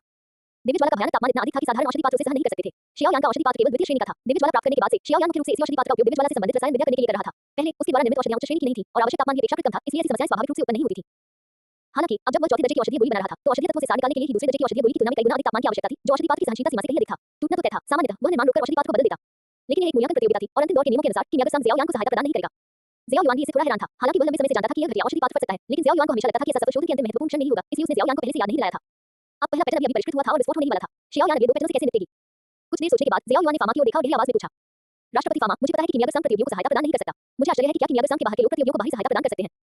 ये सुनकर फामा कुछ पल चुप रही, फिर कुछ बेबसी से बोली, नियमों में मनाही नहीं है, लेकिन इससे और भी समस्या खड़ी हो सकती है। अगर मुमकिन हो तो बेहतर है कि ऐसा न किया जाए। अगर आप औषधि पात्र देना भी चाहें, तो आयोजन समिति द्वारा उसकी जांच होनी चाहिए, लेकिन मुझे खेद है कि अभी समय बहुत कीमती है। फामा ने शियाओ युआन की ओर देखा, जिसकी वहीं उसके शब्दों को सुनकर और भी कसते थी, और फामा ने अटपूर्ण लहजे में जल्दी से कहा, जब तक कि शियाओ युआन के पास कोई औषधि पात्र न हो। जैसे ही ये शब्द मुंह से निकले, शियाओ युआन की आंखों में एक चमक सी कौंध गई। इसका अर्थ बिल्कुल स्पष्ट था, गुप्त रूप से औषधि का बर्तन देना भी नियमों के दायरे में था। शिक्षक जी, मुझे क्या करना चाहिए? शाओ युआन ने मन ही मन गहरी आवाज में पूछा। हे घबराओ मत, शियाओ यान की रसायन विद्या की प्रतिभा अच्छी है, पहले देखते हैं कि वह इससे कैसे निपटता है। याओ यान की आवाज काफी शांत थी, मानो उसे इस बात की बिल्कुल भी चिंता न हो कि शियाओ यान हार जाएगी। क्या ऐसा हो सकता है कि शिक्षक शियाओ यान को हथेली में कड़ाई के क्षेत्र तक पहुंचने का यह अवसर देना चाहते हो? लेकिन क्या यह उसके लिए कुछ ज्यादा ही नहीं होगा? शाओ युआन ने उलझन में पूछा। उसकी वर्तमान आत्मिक शक्ति के साथ वह लोग संभव है, लेकिन निष्कर्षण प्रक्रिया पहले ही पूरी हो चुकी है। अब बस औषधीय गोलियों के पैटर्न को परिष्कृत करने के लिए ज्वाला रूपांतरण का चरण बाकी है, और ये चरण जब तक शियाओ यान ऊष्मा के रूपांतरण को नियंत्रित करता है, तब तक बिना औषधि पात्र के भी पूरी तरह से संभव है। याओ यान की हल्की हंसी धीरे-धीरे सुनाई दी, जिससे शाओ युआन, जो पहले थोड़ा चिंतित था, थोड़ा शांत हो गया। अगर ऐसा होता, तो वह गुपचुप तरीके से इसमें हेरफेर कर सकता था। इस समय टूटे हुए औषधि पात्र को देखकर दूसरे वस्त्रधारी व्यक्ति ने उपहासपूर्वक कहा, ये औषधि पात्र फटने ही वाला है, मैं देख सकता हूं कि तुम अभी से क्या शुरू कर सकते हो। कोलाहलयुक्त। शाओ यान ने दूसरे वस्त्रधारी व्यक्ति की ओर देखा, ये जानते हुए कि इस समय उसके पास कोई और विकल्प नहीं है, और उसने औषधि पात्र के तलवे पर जोर से थप्पड़ मारा। औषधि पात्र तुरंत चकनाचूर हो गया और औषधि की गोली के चारों ओर लिपटी हरी ज्वाला की एक हल्की सी लपट सीधे आकाश में उड़ गई। ये औषधि गोलियां एकत्र करने का उनका पूर्ण तरीका था, लेकिन वे औषधि गोलियां सीधे एकत्र नहीं करते थे। इसके बजाय वे हाथ बढ़ाकर हरी ज्वाला को अपनी दाहिनी हथेली में उठा लेते थे और उसे परिष्कृत करना जारी रखते थे। याओ यान ने बहुत पहले ही उसे तथाकथित हथेली में कड़ाही विधि का जिक्र किया था। वो स्वाभाविक रूप से जानता था कि उसकी आत्मिक शक्ति ऐसा करने के लिए पर्याप्त थी, लेकिन वही भी जानता था कि यद्यपि यह अंतिम चरण महत्वपूर्ण था, फिर भी औषधि कड़ाही का उपयोग करना बिल्कुल आवश्यक नहीं था। जैसा कि याओ यान ने कहा था, अंतिम चरण में जब तक वह ज्वाला के रूपांतरण को नियंत्रित करता रहेगा, तब तक औषधीय गोली को सीधे तरह से तैयार करना पूरी तरह से संभव होगा, जो सभी को चौंका देगा। चाहे उसे सफलता मिले या न मिले, वो कोशिश करना चाहता था। इसके तुरंत बाद अचानक उसके कान में ज़ियाओ युआन की आवाज सुनाई दी। शाओ यान, आत्मविश्वास के साथ साधना करो, भले ही तुम मेरी दिव्य ज्वाला से परिचित न हो, फिर भी बेझिझक इसका उपयोग करो, मैं तुम्हारी मदद करूंगा। जैसे ही आवाज धीमी हुई, शाओ यान की बाईं तर्जनी उंगली से एक गर्म सनसनी उभर आई। इस गर्माहट को महसूस करते हुए ज़ियाओ यान की आंखों में भी कुछ चमक आ गई। तुरंत बाद भीड़ की निगाहों के सामने उसने अपना बायां हाथ उठाया। काले और सफेद रंग का गर्म भंडारण घेरा फट गया और अचानक अत्यधिक संकुचित काले और सफेद लट्टों का एक गोला फूट पड़ा, जो शाओ यान की हथेली में नाचने लगा और एक अदृश्य कंपन उत्पन्न करने लगा। भयानक उच्च तापमान ने आसपास की हवा को विकृत कर दिया। इस विचित्र दृश्य ने तुरंत ही भीड़ में हंगामा मचा दिया। हे भगवान, ये तो एक और दिव्य ज्वाला है। एक व्यक्ति दो दिव्य ज्वालाओं को कैसे धारण कर सकता है? कीमियागर संघ के कुछ वरिष्ठ सदस्य आश्चर्यचकित हुए बिना नहीं रह सके और एक के बाद एक सवाल पूछने लगे। जिया शिनटिन की आंखें परिचित काली और सफेद लट्टों को देखकर थोड़ी सी फड़क उठी। उसने अपना सिर घुमाकर शियाओ युआन की ओर देखा, जो थोड़ी दूर पर ही अपनी निगाहें नीचे किए हुए था। वह इस दिव्य ज्वाला से परिचित था। नानन जी परिवार के तीनों सदस्यों ने भी अपनी निगाहें शियाओ युआन की ओर घुमाई। वे स्वाभाविक रूप से जानते थे कि ये दिव्य ज्वाला शियाओ युआन की ही है। दूसरी ओर हाई बोलों ने गौर किया कि शियाओ युआन की उंगलियां थोड़ी-थोड़ी फड़क रही थीं। वो तुरंत पास गया और धीरे-धीरे शियाओ युआन को उन निगाहों से बचाने में मदद की जो उसकी सामान्य हरकत को देख रही थी। धन्यवाद एड हाई। शियाओ युआन ने सिर उठाए बिना हल्की सी हंसी के साथ कहा। उन्होंने पहले ही याफी से दूसरी तरफ मदद करने के लिए कहा था। उन्होंने मूल रूप से इस तरफ मदद के लिए अपने पिता शियाओ जान से मदद मांगने की योजना बनाई थी, लेकिन एड हाई की कार्रवाई कदम आगे थी। और हाई बोलों की मदद से शियाओ युआन ने पूरी तरह से खुद को मुक्त कर लिया। उसकी उंगलियां लगातार थपथपाती रहीं और शियाओ युआन के हाथ में मौजूद ये न्यान ट्विन फ्लेम्स का तापमान भी धीरे-धीरे कम होता गया। हथेली में हो रही जलन गायब होते देख शियाओ यान की आंखों में एक अजीब सी चमक कौंध गई। उसकी अनुभूति में ये न्यान ट्विन फ्लेम्स का तापमान अब उस ग्रीन नोट 4 फ्लेम के तापमान के बराबर हो गया था, जिसके लिए तैयार की जा रही थी। औषधि गोली हवा के संपर्क में नहीं आ सकती, इसलिए दवा की गोली को स्थानांतरित करने से पहले आपको दो दिव्य ज्वालाओं के एक हिस्से को मिलाना होगा। मेरी दिव्य ज्वाला विशेष है और इसे दूर से नियंत्रित किया जा सकता है, लेकिन ये नियंत्रण सीमित है। बाद में दिव्य ज्वालाओं को कैसे मिलाना है, ये पूरी तरह से आप पर निर्भर है। आपकी दहन तकनीक दिव्य ज्वालाओं को ग्रहण करके विकसित हो सकती है, इसलिए संबंध के दौरान दो दिव्य ज्वालाओं की हिंसक प्रकृति को संतुलित करने में आपकी मदद करना संभव होना चाहिए। अब यह आप पर निर्भर है। एक और संदेश भेजने के बाद ज़ियाओ युआन भी काफी थक गया था। अपने शरीर से निकल चुकी और याओ यान द्वारा परिष्कृत और संसाधित की जा चुकी दिव्य ज्वाला को आत्मशक्ति का उपयोग किए बिना नियंत्रित करना वास्तव में मानसिक रूप से बहुत थकाने वाला था। लेकिन ये बात आम समझ से परे थी। यहाँ तक कि याओ यान भी आत्मशक्ति का उपयोग किए बिना अपने शरीर से निकल चुकी दिव्य ज्वाला को नियंत्रित नहीं कर सकता था। और ज़ियाओ युआन अपनी चतुराई के दम पर ऐसा करने में सक्षम हुआ। क्योंकि yin yang की जुड़वां ज्वालाएं yin और yang के मूल तत्व के एकत्र से उत्पन्न ज्वालाएं थी। लॉ जो yin yang ट्विन फ्लेम्स का नियंत्रक था अपने शरीर में yin और yang की के साथ प्रतिबंधित होकर स्वयं की ज्वाला को नियंत्रित कर सकता था। हालांकि जियाओ युआन की वर्तमान शक्ति और आत्मशक्ति के साथ उसके शरीर के भीतर yin और yang को खोजना केवल उसकी साधना तकनीक की अनूठी विशेषताओं के कारण ही संभव था जिसमें पंचतत्वों का उपयोग करके yin और yang की खोज करके इस चरण को हासिल किया गया था। अनंत अवस्था को बनाए रखने के लिए उसे जितनी ऊर्जा का उपभोग करना पड़ा वह शियाओ यान से कम नहीं थी जो वर्तमान में कीमियावी कर रहा था। हालांकि उसके बगल में बैठे शियाओ यान की अप्रत्याशित स्थिति को लेकर बहुत चिंतित थे लेकिन उन्होंने इसे जाहिर नहीं किया। अपने बेटे से अच्छी तरह परिचित होने के कारण वे स्वाभाविक रूप से समझ रहे थे कि इस समय शियाओ युआन और शियाओ यान को परेशान करना उचित नहीं होगा। भाई कृपया। शियाओ यान ने अपने हाथ में मौजूद दो दिव्य ज्वालाओं को देखा मन ही मन कुछ बुदबुदाया और फिर भीड़ की भयभीत निगाहों के बीच सीधे दोनों दिव्य ज्वालाओं को एक साथ दबा दिया। अगले ही पल एक विनाशकारी ऊर्जा का विस्फोट हुआ। छोटी राजकुमारी और लियू लिंग को इसका सबसे अधिक प्रभाव झेलना पड़ा। वे उस समय रसायन विद्या का अभ्यास कर रही थी और यदि वे इस ऊर्जा के प्रभाव में आ जाती तो उनके सारे प्रयास व्यर्थ हो जाते। वीआईपी अनुभाग में बैठा फामा शाओ यान पर नजर रखे हुए था। ये दृश्य देखकर दिव्य ज्वालाओं की विनाशकारी शक्ति को भलीभांति समझने वाले एक रसायन के रूप में वह लगभग पसीने से तर हो गया। उसने तुरंत अपनी ऊर्जा को पंखों में परिवर्तित किया अपनी आकृति को तेजी से प्रकट किया और शाओ यान के पत्थर के चबूतरे के ऊपर पहुंच गया। उसकी शक्तिशाली आत्मशक्ति लगातार प्रवाहित होती रही जिससे जमीन पर एक अद्भुत बन गया जो पत्थर के चबूतरे के भीतर शाओ यान के हाथ में दिव्य ज्वालाओं के मिश्रण से उत्सर्जित विनाशकारी कंपन को दबाना चाहता था। इसके तुरंत बाद वह विनाशकारी उतार चढ़ाव फामा की आत्मशक्ति द्वारा निर्मित सुरक्षात्मक कवच से टकरा गया। फामा का शरीर तुरंत कांप उठा और उसका चेहरा कुछ हद तक पीला पड़ गया।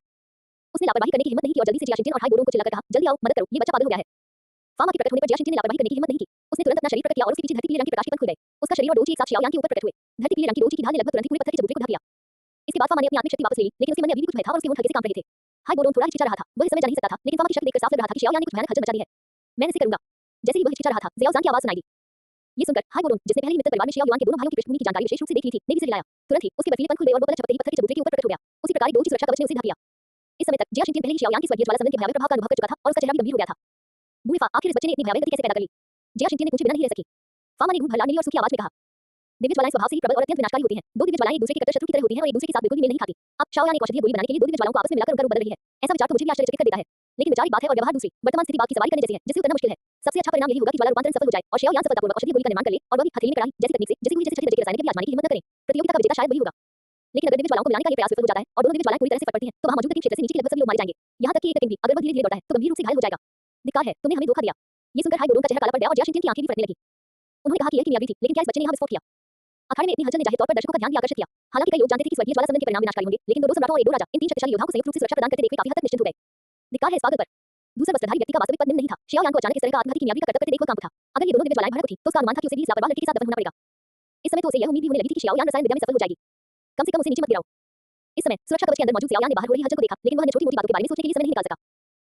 अब वह एक साथ कई काम कर रहा था। एक तरफ उसे किंग लिंग को स्थिर रूप से परिष्कृत करना था दूसरी तरफ उसे बनी टेक्निक डोजी का उपयोग करके दो स्वर्गीय ज्वालाओं को लगातार सामंजस्य बिठाना था। कहीं ऐसा न हो कि अगर वे सचमुच फट जाएं तो न केवल रसायन शास्त्र विफल हो जाएगा बल्कि वह खुद भी नष्ट हो जाएगा। सौभाग्य से अपने तीसरे भाई की मदद से ये यान ट्विन फ्लेम्स की स्थिति उम्मीद से कहीं बेहतर थी। उसे केवल ग्रीन लोड स्कोर फ्लेम को दबाना था और मेरे से बिल्कुल यान ट्विन फ्लेम्स में पूरी तरह से स्थिर रूप से खींचना था फिर वह चैन की सांस ले सकता था। वीआईपी सेक्शन में जियाओ युआन यान ट्विन फ्लेम्स को यथासंभव स्थिर रखने के लिए उन्हें नियंत्रित करने के लिए कड़ी मेहनत कर रहा था। भंडारण कक्ष में याओ यान दोनों भाइयों के प्रदर्शन को देखकर आश्चर्यचकित रह गया। हालांकि उसने अनुमान लगाया था कि दोनों भाई कुछ न कुछ करेंगे लेकिन उसने यह उम्मीद नहीं की थी कि वे वास्तव में इस स्तर तक पहुंच जाएंगे। दरअसल अपनी वर्तमान आत्मिक शक्ति के बल पर वहां मौजूद सभी लोगों को धोखा देना उसके लिए मुश्किल नहीं था लेकिन वह ऐसा नहीं करना चाहता था। वह ये देखना चाहता था कि उसकी मदद के बिना ये दोनों छोटे बच्चे कितनी दूर तक जा सकते हैं। वह नहीं चाहता था कि उसके दोनों शिष्य उस पर बहुत अधिक निर्भर रहें। शाओ युआन ठीक था आखिरकार वो शुरू से ही अकेले साधना कर रहा था इसलिए उसे ज्यादा चिंता नहीं थी। लेकिन जियाओ यान 3 साल से उसके साथ साधना कर रहा था। हालांकि इस दौरान उसने केवल अवगुणशील समस्याओं का सामना करने पर ही उसकी ओर से कार्य किया था लेकिन रसायन विद्या के इस क्षेत्र की अभी तक सही मायने में परीक्षा नहीं हुई थी। याओ यान ये देखना चाहता था कि क्या उसका शिष्य वास्तव में इस अवस्था में अपनी सीमाओं को पार कर सकता है और औषधीय गोली को सफलतापूर्वक तैयार कर सकता है। इसके अलावा ये बनी तकनीक का एक और प्रयास था स्वर्गीय ज्वाला सम्मेलन। हालांकि साधना तकनीक के विवरण में कहा गया था कि बनी तकनीक अपनी साधना तकनीक को विकसित करने के लिए लगातार दिव्य ज्वालाओं का उपयोग कर सकती है। रैंक के हिसाब से दिव्य ज्वालाएं आपस में संगत नहीं थी। ये देखने का अवसर था कि क्या वास्तव में इस दहन तकनीक में दिव्य ज्वालाओं को संयोजित करने की क्षमता या विशेषता है। यदि यह सफल हो जाती है तो भविष्य में दिव्य ज्वालाओं का उपयोग करते समय जियाओ यान को अधिक आत्मविश्वास होगा। अध्याय 138 जियाओ यान मेरा तीसरा भाई कहां है। नीली और काली सफेद लपटें आपस में उलझ गईं और लगातार उड़ती रहीं और विनाशकारी उतार चढ़ाव बड़ी लहरों के रूप में दिखाई दी जो लगातार फैलते हुए जिया शिनचिन हाई बोरों और फामा द्वारा संयुक्त रूप से स्थापित दो की सुरक्षा कवच को प्रभावित कर रहे थे। दो सम्राट और एक दो राजा जिया साम्राज्य में किसी के लिए भी इस तरह की शानदार व्यवस्था को वहन करना लगभग असंभव था। लेकिन इस समय शियाओ यान की हरकतों को सम्मेलन को शोक सभा में बदलने से रोकने के लिए तीनों के पास एकजुट होकर पूरी तरह से सुरक्षात्मक कवच तैनात करने के अलावा कोई विकल्प नहीं था।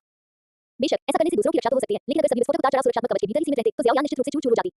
शुरू में जिया शिनचिन और फामा को चिंता थी कि इससे शियाओ युआन नाराज हो जाएगा लेकिन शियाओ युआन के चेहरे पर शियाओ यान की संभावित विफलता के प्रति दिखाई देने वाली उदासीनता को देखकर उनके मन में भी संदेह की भावना उत्पन्न हो गई। हालांकि हाई बोरों दो अलग-अलग ज्वालाओं के संबंध को लेकर काफी सतर्क था लेकिन रिवाइवल पर का सेवन करने के बाद उसकी शक्ति पहले ही 6 सितारा 2 सम्राट के स्तर तक पुनः प्राप्त हो चुकी थी। अगर उसने जानबूझकर इसे दबाया न होता तो शायद वह पहले ही 7 सितारा बनने की उपलब्धि हासिल कर चुका होता। सील लगने से पहले की तुलना में उसकी ताकत में भी कुछ सुधार हुआ था इसलिए उसका साहस स्वाभाविक रूप से बढ़ गया। कम से कम उसे इस बात का भरोसा था कि अगर शियाओ यान से कोई गलती भी हो जाती है तो वह तुरंत बर्फ की ढाल बनाकर खुद को बचा सकता है। जहां तक शियाओ यान की सुरक्षा की बात है हाई बोरों को बिल्कुल भी चिंता नहीं थी। दरअसल अपनी ताकत वापस पाने के बाद उसने चुपके से शियाओ यान की जांच पड़ताल की थी और उस समय शियाओ यान ने उसे अथाह गहराई का एहसास कराया था। पहले भी लड़ चुके होने के कारण वह जानता था कि जियाओ यान के भीतर निश्चित रूप से दो अलग-अलग ज्वालाएं मौजूद हैं। एक नाजुक क्षण में हाई बोरों को विश्वास नहीं था कि शियाओ यान अपनी ताकत को छिपाएगा और अपने भीतर मौजूद दो सम्राट की शक्ति को उजागर नहीं करेगा। इसके अलावा छठी स्तर की औषधीय गोलियों को परिष्कृत करने में सक्षम एक कीमियावी के रूप में उसकी आत्मिक शक्ति जबरदस्त होनी चाहिए और वह विभिन्न ज्वालाओं के संबंध को पूरा करने में सक्षम हो सकता है। जैसे ही हाई बोरों के मन में विचारों की बाढ़ आ रही थी सुरक्षा कवच के भीतर होने वाले विनाशकारी उतार चढ़ाव अचानक काफी कमजोर हो गए। इसके तुरंत बाद सभी के विश्वास के बीच शियाओ यान के हाथ में नीली और धीरे-धीरे क्षीण हो गई और काली सफेद लपटें लगातार बढ़ती रहीं जिससे किंग गोली पर एक दूसरा पैटर्न बन गया जिस पर पहले से ही नीले पैटर्न का एक घेरा बना हुआ था। जिन लोगों ने थरी पैटर्न ने जो स्पिरिट के बारे में सुना था उन्होंने मेडिसिन पर बने पैटर्न से कुछ सुराग पहले ही समझ लिए थे और वे और भी अधिक आश्चर्यचकित हुए बिना नहीं रह सके। थरी पैटर्न ने जो स्पिरिट को परिष्कृत करने की कठिनाई को 4 औषधीय गोलियों में सबसे चुनौतीपूर्ण में से एक कहा जा सकता है। कुछ ही दूरी पर स्थित दूसरे वस्त्रधारी व्यक्ति ने दूसरी गोली के पैटर्न को देखकर अचानक अपनी पुतलियों को सिकोड़ लिया। स्पष्ट रूप से उसने 3 पैटर्न वाली नीली आत्मा की गोली के बारे में सोचा था और उसके दिल में एक विशाल लहर उठ गई थी। अन्य बातों को छोड़ दे तो केवल 2 या 3 प्रकार की ज्वालाओं का होना ही अपने आप में एक आश्चर्यजनक उपलब्धि थी। और औषधीय गोलियों के शोधन के दौरान 2 या 3 प्रकार की ज्वालाओं का रूपांतरण भी करना पड़ता था जिसमें आत्मशक्ति की भारी मात्रा खर्च होती थी। ऐसा कुछ जो साधारण स्तर के चौथे रसायन के भी आसानी से करने का प्रयास नहीं करते। ये लड़का इतना छोटा है, फिर भी उसमें रसायन शास्त्र का इतना उच्च स्तर का कौशल है। सौभाग्य से इस चौथे स्तर के शिखर द्वारा परिष्कृत सीजन को झांक बैंगनी हृदय बाधा तोड़ने वाली गोली उस लड़के द्वारा तैयार की गई 2 पैटर्न वाली 3 गोली की तुलना में कीमिया के पास अभी भी कुछ हद तक बढ़ती, जिसकी कुशलता अधिकतम केवल चौथे स्तर तक ही पहुंची थी। मुझे विश्वास ही नहीं होता कि तुम्हारा कोई तीसरा प्रेमी भी है। दूसरा वस्त्रधारी व्यक्ति ने ठंडेपन से शियाओयान पर अपनी निगाहें घुमाई, कुछ पल के लिए खुद से कुछ बुदबुदाया, फिर शियाओयान पर ध्यान देना बंद कर दिया और अंदर लुक लेने पर ध्यान केंद्रित किया। क्योंकि शियाओयान की तरफ से हो रही हलचल इतनी ज्यादा थी कि दर्शकों का अधिकांश ध्यान वहीं केंद्रित हो गया, इसलिए लगभग किसी ने भी यह नहीं देखा कि लिंगो छोटी राजकुमारी भी पास में ही चौथे स्तर की औषधीय गोलियां बना रही थी। लेकिन आखिरकार वे चौथे स्तर की औषधीय गोलियां थीं और कुछ रसायन शास्त्री प्रतियोगी जो पहले ही सफल हो चुके थे और उनके करीब थे आश्चर्य से बोले, ये वास्तव में चौथे स्तर की औषधीय गोली है। दवाइयों के बर्तनों से गोलियों की सुगंध की दो लहरें उठी और कई लोगों ने उन्हें सूंघने के बाद ऊर्जा का संचार महसूस किया। दूसरी ओर हाय बोरोन और अन्य 2 लोगों ने शियाओयान के हाथ से धीरे-धीरे उठती हुई काली सफेद लपटों को देखा, एक दूसरे की ओर देखा और हल्के से सिर हिलाया। विभिन्न ज्वालाओं को वास्तव में एक साथ मिलाने और अपनी हथेली में औषधि पात्र बनाने की शोध में विधि का उपयोग करने में ज़ियाओयान की रसायन की प्रतिभा वास्तव में आश्चर्यजनक थी। धीरे-धीरे बन रहे दूसरे पैटर्न को देखकर जो एक काले और सफेद रंग का सर्कल था, शियाओयान के चेहरे पर भी मुस्कान आ गई। उनका मिशन पूरा हो गया। इसके बाद वह सम्मेलन के समाप्त होने का इंतजार करेगा और उस काले वस्त्रधारी व्यक्ति को ढूंढकर उससे कुछ सवाल पूछेगा। चूंकि यह स्थिर है, तो ये ठीक होना चाहिए, है ना? जया शिंची ने कहा और फिर वीआईपी सीटों की ओर उड़ने की तैयारी करने लगी। हालांकि पास ही स्थित दूसरे वस्त्रधारी व्यक्ति के औषधि पात्र से धुएं की तरह एक हल्की बैंगनी सुगंध धीरे-धीरे ऊपर उठ रही थी। रंगीन गोली की सुगंध, हल्की बैंगनी गोली की सुगंध को देखकर चौक पर मौजूद लगभग सभी रसायन शास्त्री जो इसका अर्थ जानते थे आश्चर्य से चिल्ला उठे। वो सचमुच रंगीन सुगंध वाली औषधीय गोलियों को परिष्कृत कर सकता है। ये बदमाश वाकई पूरी तैयारी के साथ आया है। फामा के चेहरे पर अभी जो हल्की सी मुस्कान आई थी, वह बैंगनी रंग की गोली की हल्की सी खुशबू के कारण तुरंत फिर से फीकी पड़ गई। कलर पे फ्रेग्रेंस क्या है? हवा में ही हाय बोरोन ने फामा के चेहरे को अचानक बेहद गंभीर होकर देख तुरंत पूछा। रंगीन सुगंध वाली गोली आमतौर पर केवल 5वें स्तर की औषधीय गोलियों से ही उत्पन्न होती है। बेशक चौथे स्तर की कुछ औषधीय गोलियां भी इसे उत्पन्न कर सकती हैं। उसकी गोली की सुगंध की सांद्रता को देखते हुए मुझे लगता है कि उसने जो औषधीय गोली तैयार की है, वह बाद वाली ही होनी चाहिए। फामा ने धीरे-धीरे कहा, उसका चेहरा गंभीर था। उसकी तुलना में यह लिंग द्वारा तैयार की गई चौथे स्तर की औषधीय गोलियां निस्संदेह निम्न स्तर की हैं। यहां तक कि शियाओयान जो वर्तमान में 2 प्रकार की लिंग गोली तैयार कर रहा है, भी जरूरी नहीं कि जीत जाए। फामा के गंभीर चेहरे को देखकर जया शिंचिन की आंखों में भी थोड़ी सी शीतलता झलक उठी। अगर ऐसी नौबत आई तो वो उस बदमाश को खत्म ही कर देगा। चौक पर छोटी राजकुमारी और लिंग यांगी के औषधि पात्र से उठती रंगीन गोलियों की सुगंध को निश्चित होकर देखती रही। उनके चेहरे तुरंत निराश और पीले पड़ गए और उनके चेहरे पर एक कड़वी मुस्कान आ गई। पूर्ण लाभ के सामने उनका हर प्रयास व्यर्थ था। और नीचे खड़े ज़ियाओयान ने भी स्वाभाविक रूप से देखा कि दूसरे वस्त्रधारी व्यक्ति की औषधि की गोली उच्च श्रेणी की थी। पहले से बनी गोली के पैटर्न को देखकर उसकी आंखों में एक निर्णायक चमक आई और उसने धीरे से फुसफुसाया, भाई मेरी मदद करो। ये कहने के बाद उसने अपने दाहिने हाथ में यिन यांग ट्विन फ्लेम्स और औषधीय गोली को एक साथ पकड़ा, फिर उसकी आत्मा की शक्ति एक सुई की तरह उसके बाएं हाथ पर हड्डी के रंग की सफेद अंगूठी में चुभ गई। फुफकार। तभी शाओयान की हथेली में हड्डी जैसी सफेद लपटें उठती हुई दिखाई दी, लेकिन उसे एक भयानक ठंडक निकल रही थी। बिना किसी झटके के ज़ियाओयान ने सीधे अपनी बाहों को एक साथ लाया और अपने दाहिने हाथ को अपने बाएं हाथ की हथेली पर दबा दिया। हड्डी के समान सफेद लपटों ने सीधी काले और सफेद लपटों को घेर लिया। अगले ही पल पहले से भी कहीं अधिक भयावह विनाशकारी उतार चढ़ाव फिर से हावी हो गए। हाय बोरोन जो पहले से ही शियाओयान पर ध्यान दे रहा था, ने तुरंत फिर से 2 की शील बनाई और चिल्लाया, जल्दी करो। फामा और जया शिंची ने भी प्रतिक्रिया दी और प्रक्रिया को दोहराने के बाद उन्होंने शियाओयान के हाथ में जलती हुई हड्डी जैसी सफेद लपटों को देखा, मानो उन्होंने कोई भूत देख लिया हो और वे खुद को ये कहने से रोक नहीं पाए। ये कैसे संभव है? ये तो एक अलग तरह की ज्वाला है। यही संदेह कई ज्ञानी कीमियागरों के मन में भी उत्पन्न हुआ। क्या कोई व्यक्ति सचमुच 3 अलग-अलग ज्वालाओं का स्वामी हो सकता है? भले ही हम यह न माने कि तीनों अलग-अलग ज्वालाएं शियाओयान की हैं, फिर भी ये तथ्य कि शियाओयान औषधीय गोलियों को परिष्कृत करने के लिए 2 अलग-अलग ज्वालाएं प्राप्त कर सकता है, अपने आप में अविश्वसनीय है। और उनमें से लिंग की भावनाएं सबसे जटिल थीं। वो जानता था कि उसके गुरु बूहे ने हाल ही में एक काफी शानदार दल इकट्ठा किया था और विभिन्न ज्वालाओं की तलाश में रेगिस्तान में प्रवेश किया था। लेकिन अंत में उन्हें भी देखने को नहीं मिला कि एक अलग तरह की लौ कैसी दिखती है। लेकिन शियाओयान ने 3 अलग-अलग ज्वालाएं कैसे प्राप्त कर लीं? उसकी दक्षता से यह स्पष्ट है कि नीली रंग की विभिन्न ज्वाला उसकी अपनी होनी चाहिए, जबकि काली सफेद और अस्सी सफेद रंग की विभिन्न ज्वालाओं को अस्थायी रूप से एक विशेष तरीके से संग्रहित किया गया प्रतीत होता है और एक बार उपयोग हो जाने पर वे गायब हो जाएंगी। लेकिन फिर भी औषधीय गोलियों को परिष्कृत करने के लिए 2 अलग-अलग ज्वालाएं प्राप्त करने में सक्षम होने के लिए ज़ियाओयान के पीछे एक मास्टर होना चाहिए। धिक्कार है, इस लड़के के पास अभी भी अलग-अलग तरह की ज्वालाएं कैसे हैं? ये दृश्य देखकर दूसरा वस्त्रधारी व्यक्ति थोड़ा पागल हो गया। आखिर इस मनहूस लड़के की पहचान क्या थी? और इस समय ज़ियाओयान अभी भी चुपचाप कड़ी मेहनत कर रहा था। ये यांग ट्विन फ्लेम्स में हिंसक कारकों को दबा रहा था। शाओयान की असली शीतल ज्वाला में दक्षता थोड़ी अधिक थी और इस बात से विभिन्न ज्वालाओं को संयोजित करने के अनुभव के साथ समलन की अंतिम लहर ने उसे ज्यादा परेशानी नहीं दी।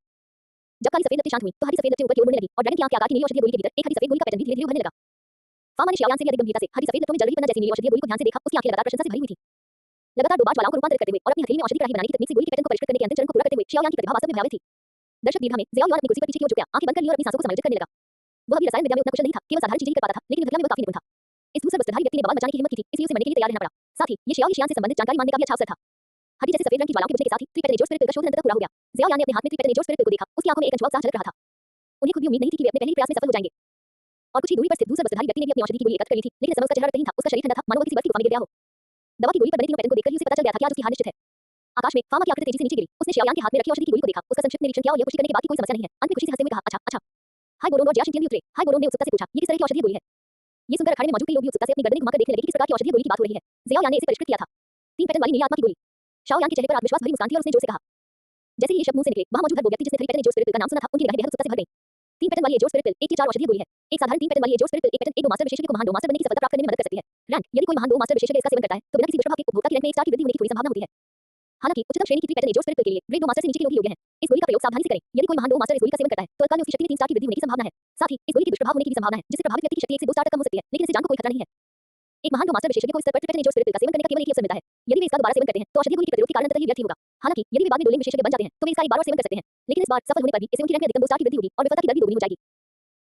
लेकिन फिर भी एक ऐसी औषधि गोली जो किसी के पद को 3 सितारे तक बढ़ा सकती है, भले ही इसकी संभावना 100% न हो, फिर भी इसका मूल्य दूसरे वस्त्रधारी व्यक्ति द्वारा निर्मित सीजन को झांक बैंगनी हृदय बाधा भेदन गोली से कहीं अधिक है, जो केवल 1 सितारा बढ़ा सकती है, जिसे एक महान 2 मास्टर द्वारा ही ग्रहण किया जा सकता है और जिसकी सेवन सीमा 2 औषधि गोलियों तक सीमित है। लिंग और छोटी राजकुमारी द्वारा निर्मित चौथे स्तर की औषधीय गोलियों का 2 रैंक बढ़ाने पर कोई प्रभाव नहीं पड़ा। अन्य लोग केवल तीसरे स्तर की औषधीय गोलियां ही बना सकते थे, इसलिए उनका उल्लेख करना आवश्यक नहीं था। इस प्रतियोगिता के नियमों के अनुसार इस दौर में जो भी सबसे उच्च श्रेणी और व्यवहारिकता वाली औषधीय गोली तैयार करेगा, वही अंत में विजेता होगा। निस्संदेह ज़ियाओयान की 3 पैटर्न वाली नीली आत्मा की गोली ने भारी अंतर से जीत हासिल की। इसलिए जियामा साम्राज्य के इस रसायन शास्त्री सम्मेलन का विजेता शियाओयान है। फामा वीआईपी सीटों पर वापस लौटी और तुरंत प्रतियोगिता के परिणाम घोषित कर दिए। दूसरा वस्त्रधारी व्यक्ति इस पर सवाल उठाना चाहता था, लेकिन ज़ियाओयान की निपुणता सभी उपस्थित लोगों की निगरानी में हुई थी। भले ही औषधीय गोली के स्तर को नजरअंदाज कर दिया जाए, केवल हथेली में औषधि पात्र बनाने की तकनीक वहां मौजूद सभी रसायन शास्त्रियों का सम्मान पाने के लिए पर्याप्त थी। अनिच्छा से दांत पीसते हुए दूसरा वस्त्रधारी व्यक्ति ने सीजन को झांक बैंगनी हृदय बाधा तोड़ने वाली गोली को पकड़ा और पत्थर के चबूतरे से नीचे उतरकर हड़बड़ी में चला गया। अब वह केवल यही प्रार्थना कर सकता था कि वह भाग्यशाली होकर बच निकले। फामा की आवाज बंद होते ही दर्शकों में अचानक उत्साह की गूंज सुनाई दी। अनगिनत लोग जिनके चेहरे उत्साह से लाल थे, अपनी कुर्सियों से उठ खड़े हुए और हाथों में पकड़ी चीजें लहराने लगे। कुछ पल के लिए पूरा चौक शोर और उत्साह के सागर में डूब गया। इनमें से जियाओ परिवार के सदस्य सबसे ज्यादा उत्साहित थे। अगर हालात इजाजत देते तो वे शायद अपने युवा गुरु की सम्मेलन की चैंपियनशिप जीतने का जश्न मनाने के लिए एक बैनर भी लगा देते। ये कीमियागर सम्मेलन का विजेता था। उसकी भावी क्षमता को देखते हुए एक गोलिंग विशेषज्ञ की तो बात ही छोड़ी, जिया शिनचेन जैसे शिखर विशेषज्ञ को भी उसका सम्मान करना पड़ता। शाओ ज़ान भी खुद को रोक नहीं पाया और 2 बार चिल्लाया, यांग शाबाश। ये सुनकर ज़ियाओ यान ने जाने में ही स्टैंड की ओर देखा, तो उसे ज़ियाओ ज़ान राहत भरी मुस्कान के साथ नजर आया। भाभी या फेने भी हल्के से चिल्लाया और तीसरे भाई भी। रुको, तीसरे भाई कहां है? अध्याय 139 पुराना 6।